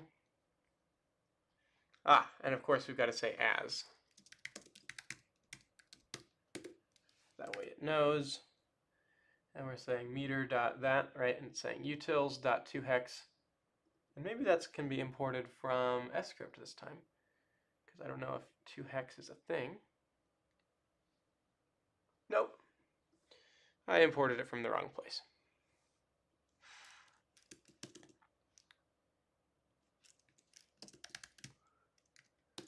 I have a feeling we're going to be spending some time getting this to verify. But we're going to verify the signature, and I'm just going to say wrong type, byte string is not assignable to, whoops, number array. So we got to go from byte string somehow to a type of number array so that we can verify that. Just checking the chat here.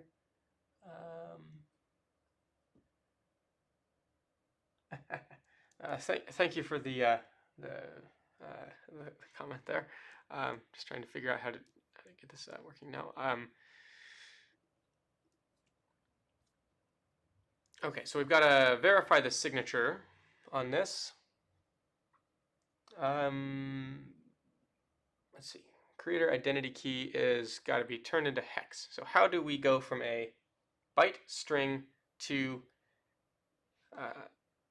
anything? I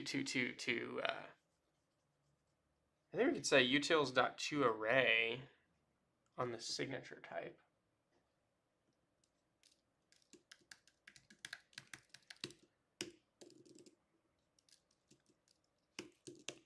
And I think that takes UTF-8 as a parameter. This one we've got to go to, so if we can go to array that way, we should be able to go to hex, which is where this needs to be,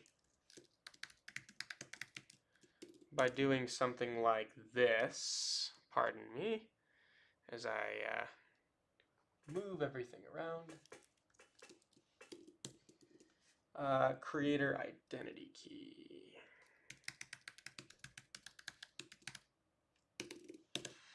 Okay, all right, so we're verifying that the creator did, in fact,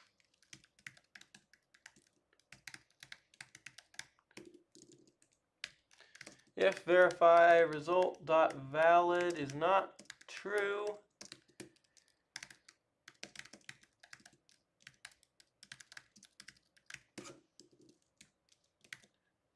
signature is invalid. Now the output will only be admitted if the creator signs it, right? So that's kind of the thing here, right? We now have an admissible output. As long as the creator signs that output, we're linking to their identity. We're verifying this signature. Now suppose the overlay was a private entity. It wasn't anyone, so we're not using an anyone wallet. Well, then only the people who operate that overlay network could verify, and you could have privately linkable signatures for on-chain verifiable data, which is a compelling value proposition for the system as a whole. But let's go ahead and move to our lookup service. So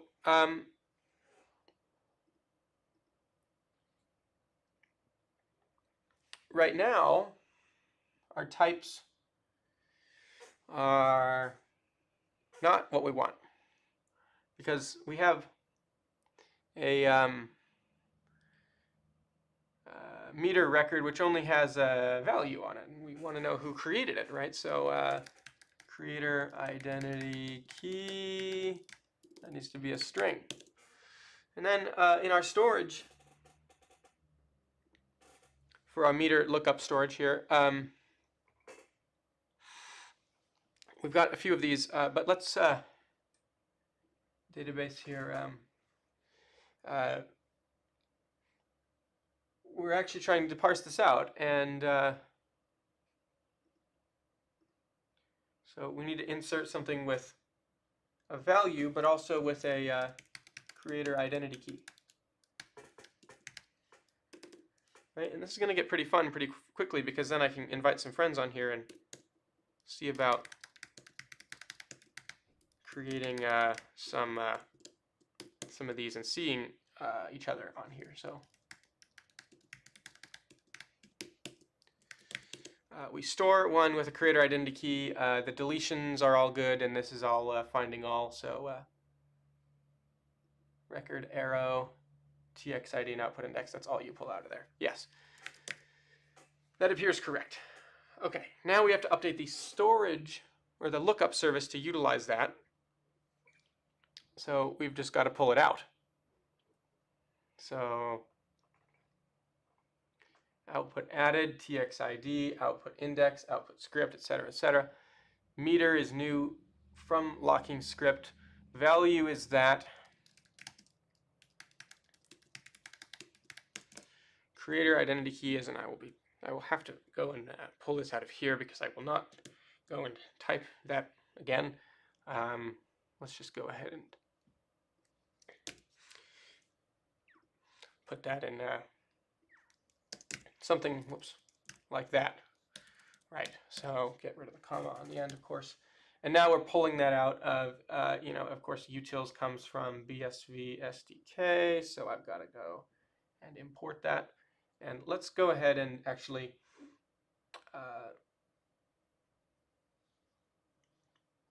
right. I'm going to assume that's working. We'll obviously know whether it does based on whether the signature verifies.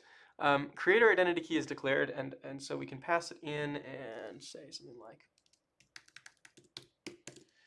plug it in. Okay. Output spent, we delete it. Output deleted, we delete it. Lookup, we return everything. And that is all. So the lookup service is now up to date. And I did mention one thing, which is you probably shouldn't trust your lookup services if you don't have to. And we know what the rules are. We're checking the actual validity of the signature. And so we can do this on the front end as well, right? So you have the topical admittance rules for what comprises a valid thing in this overlay network.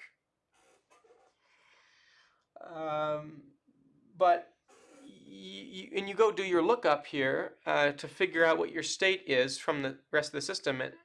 But why don't we go and actually verify it? I mean, we have a meter contract here, so we should just be able to put the same rules in place. So we can make an anyone wallet with Proto Wallet, just like you can with the one from, right, and we're not using this because there's no signatures on the smart contract. Let's go ahead and import the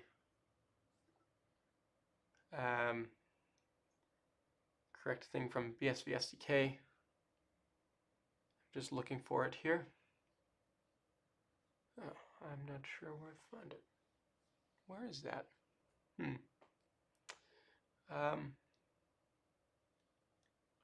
So ship. Okay, so we need to import Proto Wallet. And then we'll create an anyone wallet as well for verification purposes of the signatures.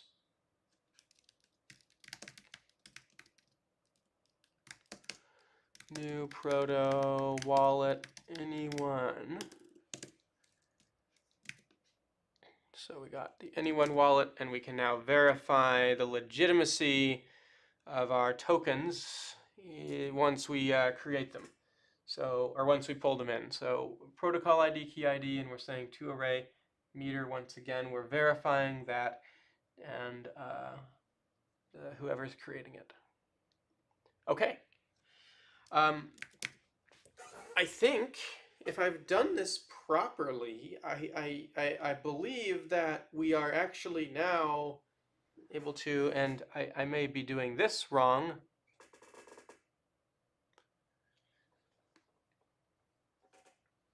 But we'll see.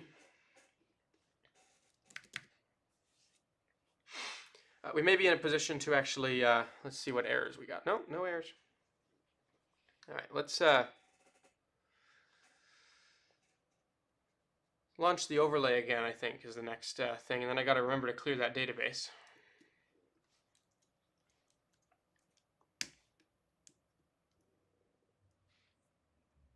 The overlay should come up.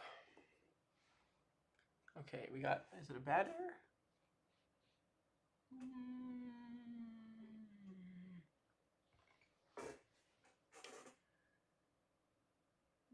Meter topic manager, line 31. Well, I'll go check it out. Yeah, that doesn't look too good.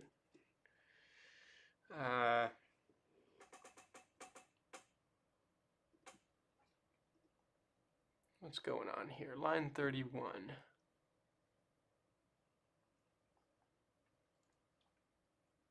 Oh, yeah, that makes sense. Let's just try to avoid that type of problem. Okay. Get rid of that and make it go down. Come back up. Clear the terminal for some reason. All right.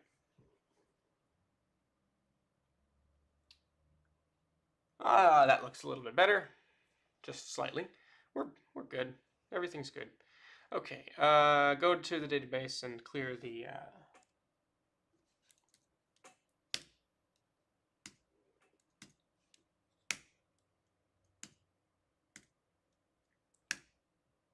Okay, we deleted 2 records.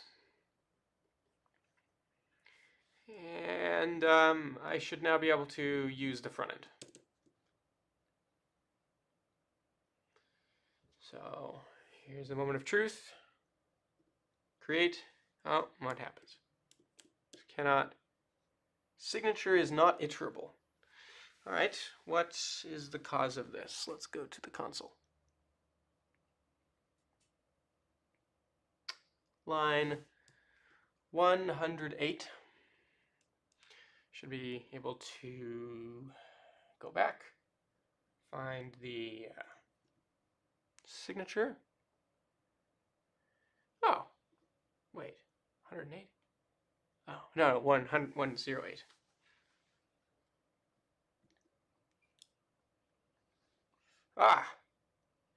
Signature is create signature, which it did create. Signature hex is utils.tohex ... So signature is a uint8 array. I think it's array.from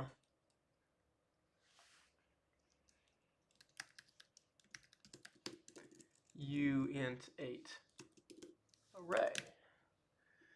See, here's the real things that programmers do for a living.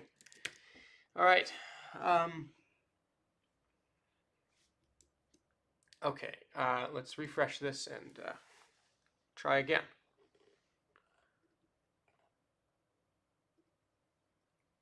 Okay, looks a little better. Create transaction.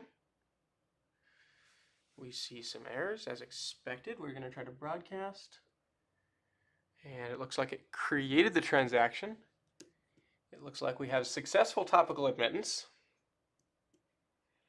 If I now go ahead and refresh, and I see my identity still, right? Do we have topical admittance? I believe we do because it succeeded. Yes, there's the... Oh. Uh-oh. Oh, I see. I got to clear my applied transactions. That looks to be a false success. Let's see what happens in the actual logs. We log our meter contract. we see in the meter contract that we have a count, a creator identity key, and a creator signature, which is blank. Wait a second. Creator identity key.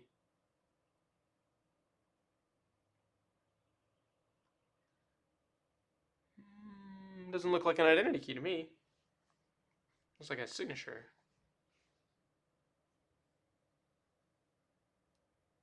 Unknown point format. Yeah, well, of course, that's not a public key.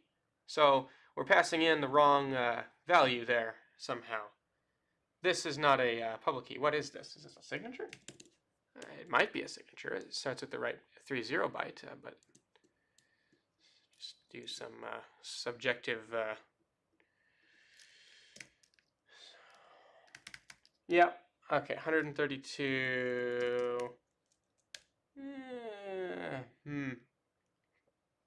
No, that's 66 over 2 is 33. It's a public key in the wrong format. 30, 33, 36.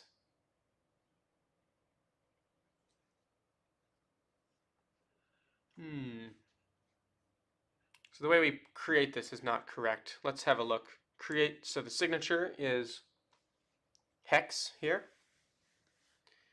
And why did I assume that was in fact UTF-8 when it's hex? Right? That's a hex string already. So this is false. Let's just give another try here. Right, because that doesn't make sense. All right, I'm going to clear my overlay logs just to avoid confusion. So, console is clear. Refreshing this page.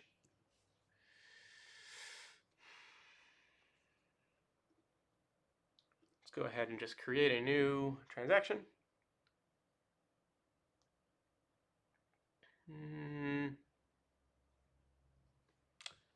Submit. Checking the admittance. No admittance. Coins retain 0. Let's check this side here. So looking at, looks better. There's no signature. Why is there no signature still? Yeah, that's a problem. Unknown point format once again. So, from DER, from string. But I should figure out why there's no signature, right? That's one of the other issues. So here we are saying signature equals utils.toHex array.from signature. I think that part works. I could be wrong. No, it's undefined, right? So I'm going to assume that doesn't work. ToHex array.from signature. So if I say new uint8 array and then array.from, does it make it undefined? How do you go from a uint8 array to an array? See, now we're asking the real questions. uint8 array 1, 2, 3. Okay, so x. Oh. Not a. Oh, did I not?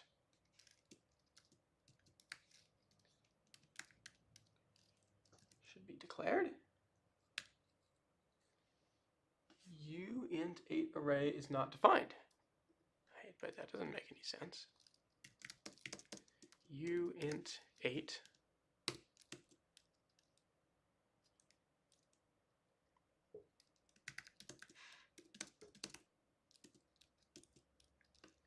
So I have a uint8 array. Can I array.from x? I can. Oh, odd. All right, well, let's try the old debugger. So there's a debugger.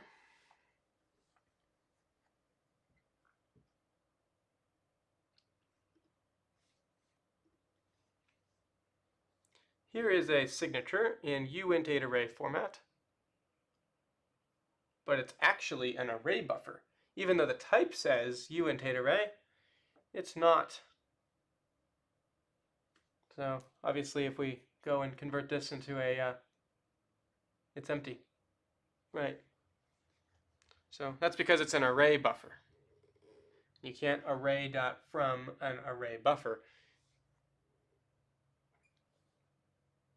So all of these type ambiguities will be removed in a future version, an upcoming, very soon future version of the wallet client. But right now, we have to work with what we have. So array dot from uint 8 array dot from signature. Oh, come on. Cannot find name u. Is it a lowercase I? Am I losing my mind? uint 8. I guess it is a lowercase I. Huh, what do you know? Learn something new every day. Resume debugger. Oh, no, I don't want to do this now. Let me reload my page. Cancel. Okay. I'm going to create a new transaction, and we'll see if we have a signature on it. So I'm going to clear the logs of the overlay firstly. Clear logs back to the wallet. Accept the transaction. Broadcast. And here we see there's still no signature on it. Yeah, what do you know? All right. Here we got false success. It's not going to admit if there's no. Let me confirm that here, but I don't believe that's going to admit our output. We've got no, admit, nope, and just a 0 for the retain. Okay.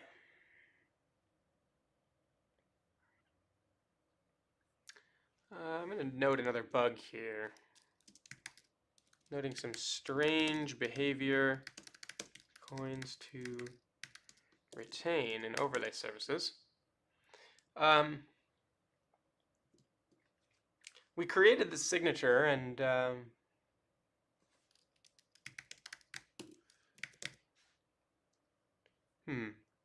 yeah, all the silliness with uint 8 arrays is a bit concerning.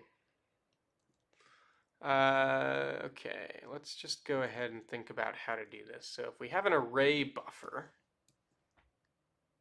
which is pretending to be a uint 8 array,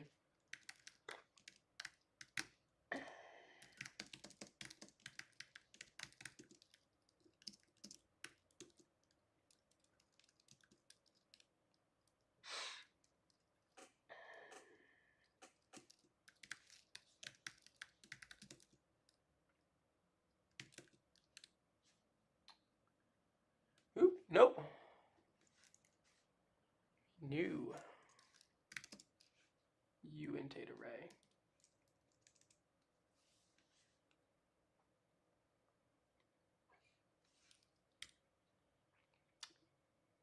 Interesting. And yet X. Oh.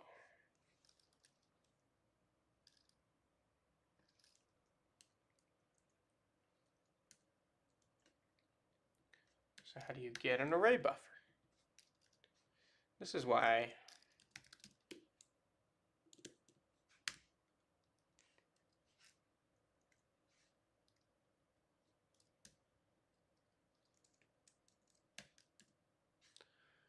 how do you create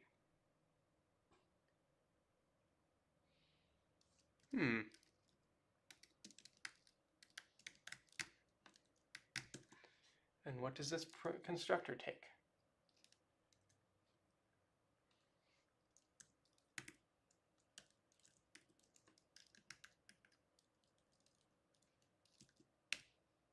All right, we can create a buffer of length 32.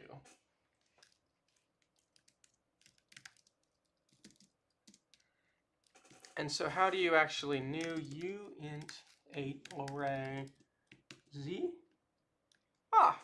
So you pass in new uint 8 array, but I presume that uint 8 array dot from z Oh. Oh, I got a caps lock on. Okay, it's got 0. So we need new uint8 array.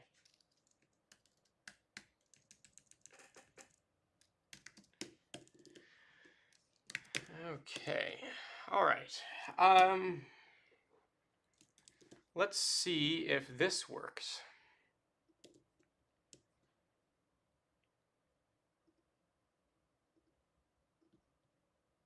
Oop, hit the debugger. Let's confirm. And we got signature hex, and it looks reasonable compared to what it looked like before. It starts with 30, so I think it's probably a signature. I don't know. Probably. Let's, clear the terminal. Let's, accept the transaction. Facilitate the broadcast. Service host interconnect protocol. All right, and what do we got? We got a signature and a public key. Unknown point format. All right, so now we're running into our actual topical admittance logic. So we're trying to create from string a key deriver.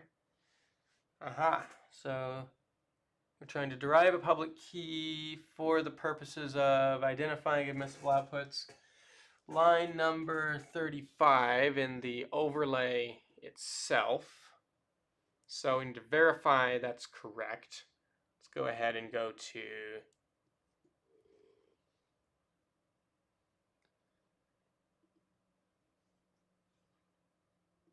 topic manager, line 35. So obviously utils.toHex, utils.toArray, meter.creator identity key UTF-8. Creator identity key is in fact a hex string. Possibly. I'm going to go out on a limb and try to wager that maybe this is already in the correct format.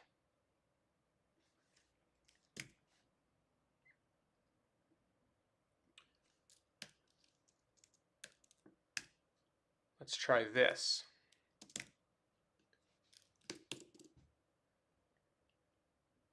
So this is in hex, and it needs to be an array. Because it was printing out on the screen in hex, so I think it might be hex. I could be wrong, you know, I could be very wrong, but I think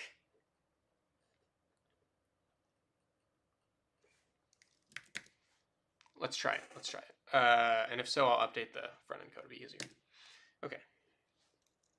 Rebuild. Clear the terminal, run the thing. Wait for things to come up, right? There's the gasp sync, that's all correct. Let's go ahead and try to refresh this page. Let's go ahead and try to add. I'll run past the debugger. I'll acknowledge the transaction. Wait for broadcast. Okay. Valid true. We have successfully verified the... okay, so I think that was a topical admittance success. I think we got that in topical admittance. And I see the Mongo updates here too, indicating something about lookup service insertion. So let's go ahead and refresh the page now. I'm going to check the console just to see what this says.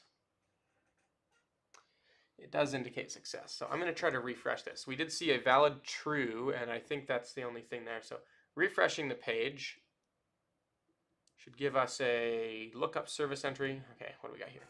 Unknown point format. Here we go on the client side. We know how to do this because we did it on the server side already. We're trying to confirm the admittance. I'm going to go here, and I'm going to get rid of this debugger because we don't need it anymore. And then we're going to go down to the bottom where we're actually confirming the veracity of the token after we pull it out of the lookup service. Verify result. And what did we change? We decided this was already in the correct format. It's just meter dot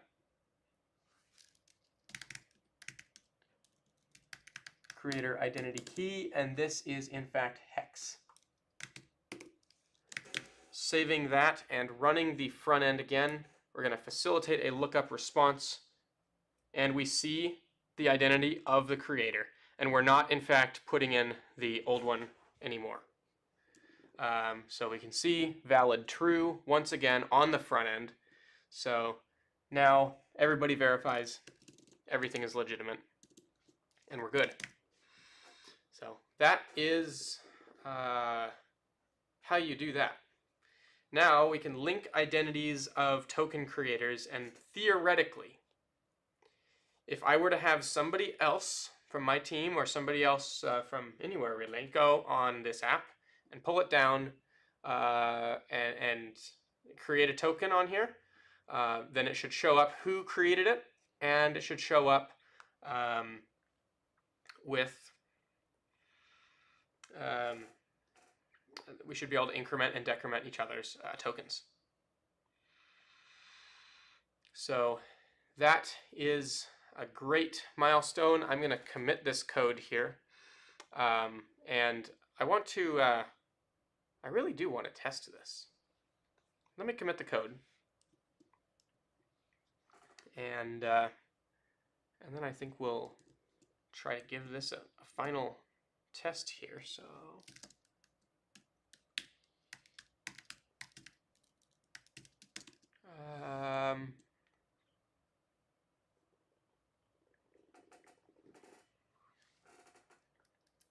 just say add creator identities and signature validation. Okay.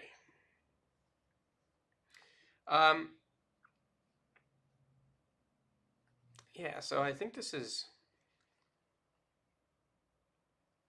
cool.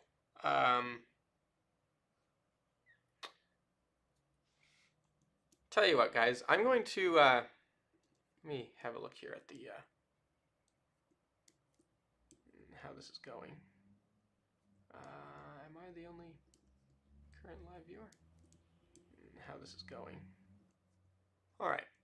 So it looks like we've just gone through here and got this working. Debating what the correct thing is to do. I would like to get somebody to help test this. So I'm going to end the stream here after having done this successfully. And then in the next one, I think what we'll plan on doing is have somebody on here with me to help test this. So I think that's what I'll do. I'm gonna be right back, actually.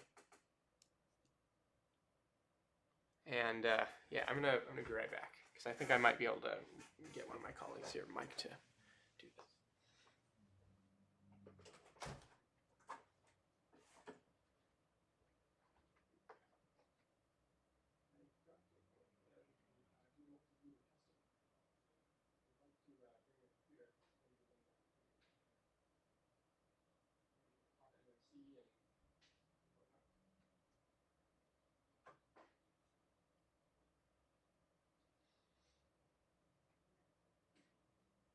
So I'll just kind of give you instruction on how to go to the crypt,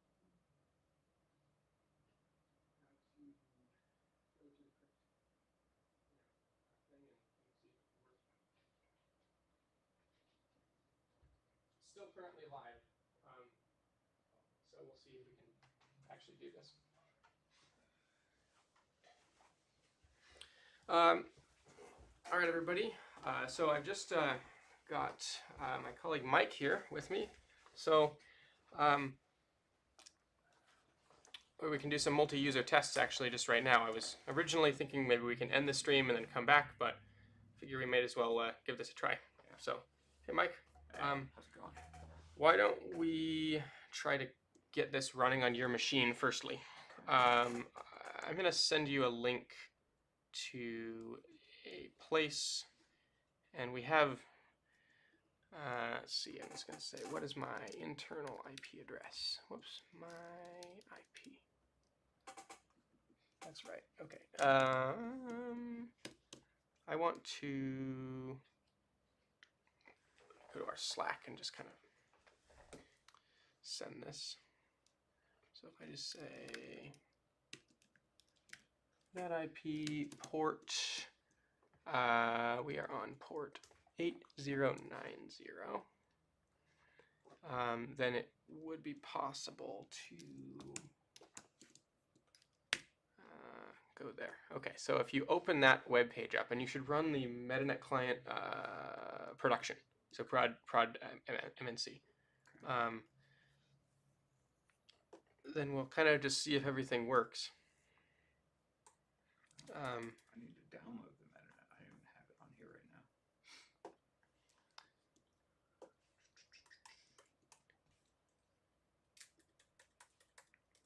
now. And so the just to kind of fill you on what we've been doing, the code now verifies the identity of the person who created a meter, and we can now successfully increment and decrement meters on chain. The overlay keeps track of everything, and I have created a meter with myself as the creator. So the expected behavior is once you get all this loaded up, then you'll be able to see a screen like this, and then you should be able to create your own meter, and it should show up with your identity for the one that you create, and then we should each be able to increment and decrement each other's meters on the overlay. Great. Okay. That is the idea.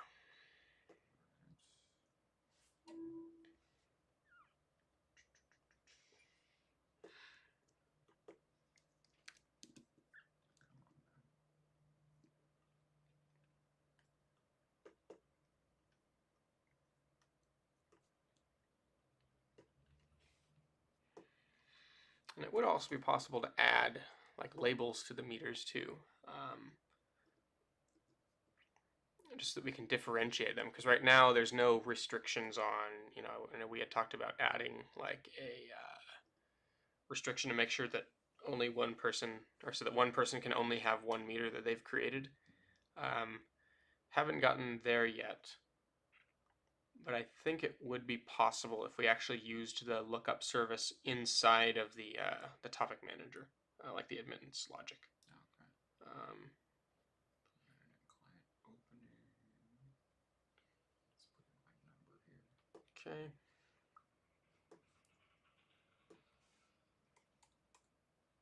And then, do you think that you have access to your account? My phone. That's the question. No.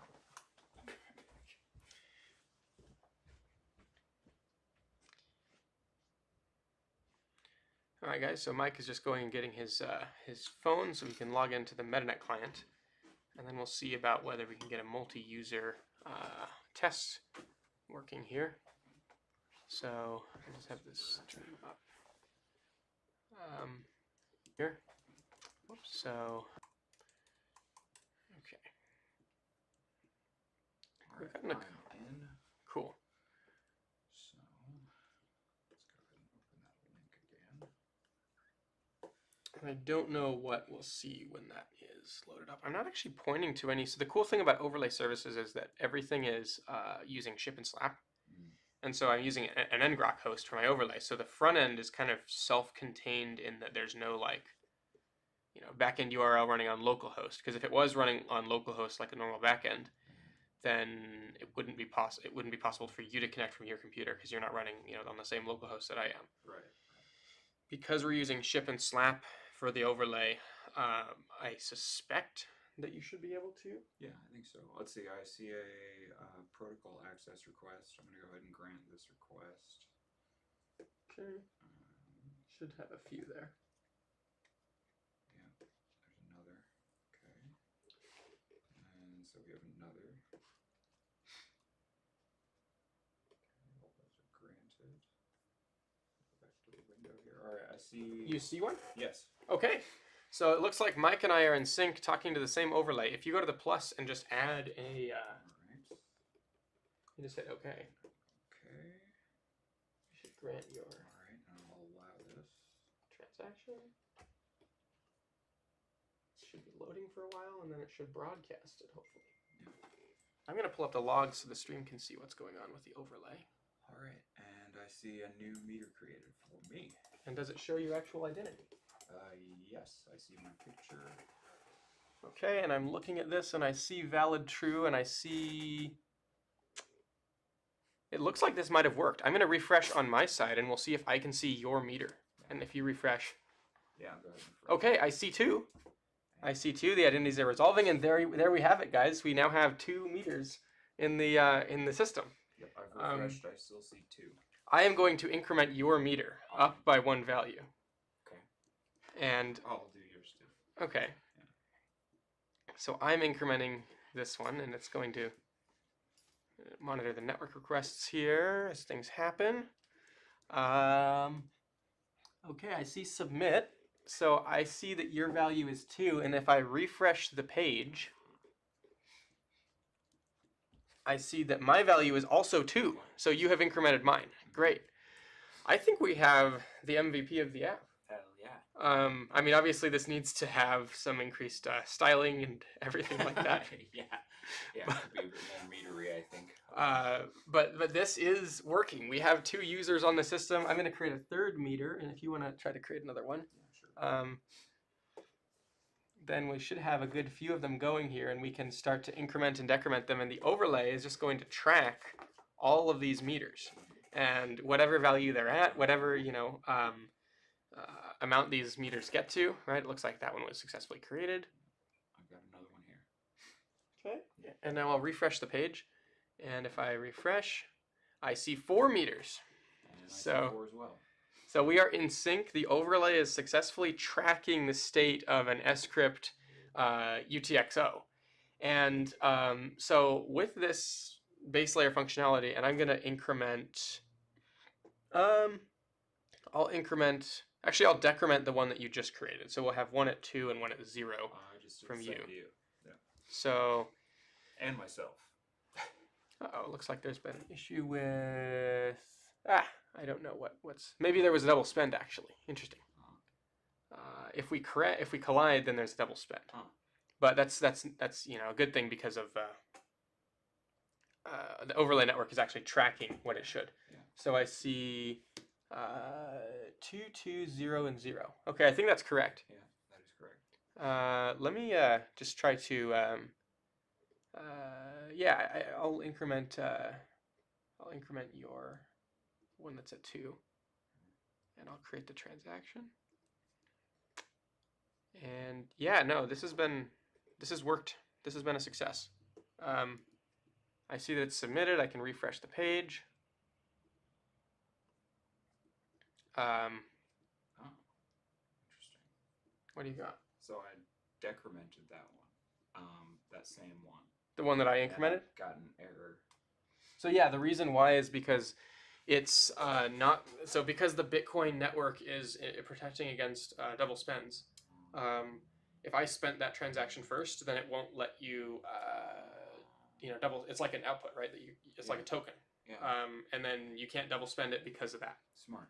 So whoever does it first, it's like the overlay is just going to keep track of the correct one because it's syncing with the transaction processing network, the miners, and then that's kind of how it knows what everything should be. That makes sense. So this can expand to a theoretically unlimited number of users. Anybody can now pull down this code and use it and just start creating meters, incrementing them and decrementing them, and we'll see what happened from there. One interesting thing is you sent me some implications of this. You had gone on GPT. So this has already been shown on the screen just because I went on Slack to send you the link. Yeah. But yeah, we were talking about this idea yesterday before we went live. Before I went live yesterday, and interesting implications, but. Yeah, it's just a proof of concept, so Yeah. Take it that seriously. Right. It doesn't mean anything. We promise. It means exactly as much as anybody thinks it means, which probably shouldn't be very much. Meter ain't nothing but a number. So anyways, yeah, all the code is committed now. I think that completes this kind of three-part series. I mean, there's nothing else for me to commit on here. I might deploy this or clean up the styling at some point, but this has been a successful demo of course, using an sCrypt contract, creating a meter, linking a user identity, and then, of course, making use of overlay services to track everything so that we have a registry of all of these contracts. So the rules of the contract, again, are quite simple right now. But I want to emphasize something, which is that this contract could be extended.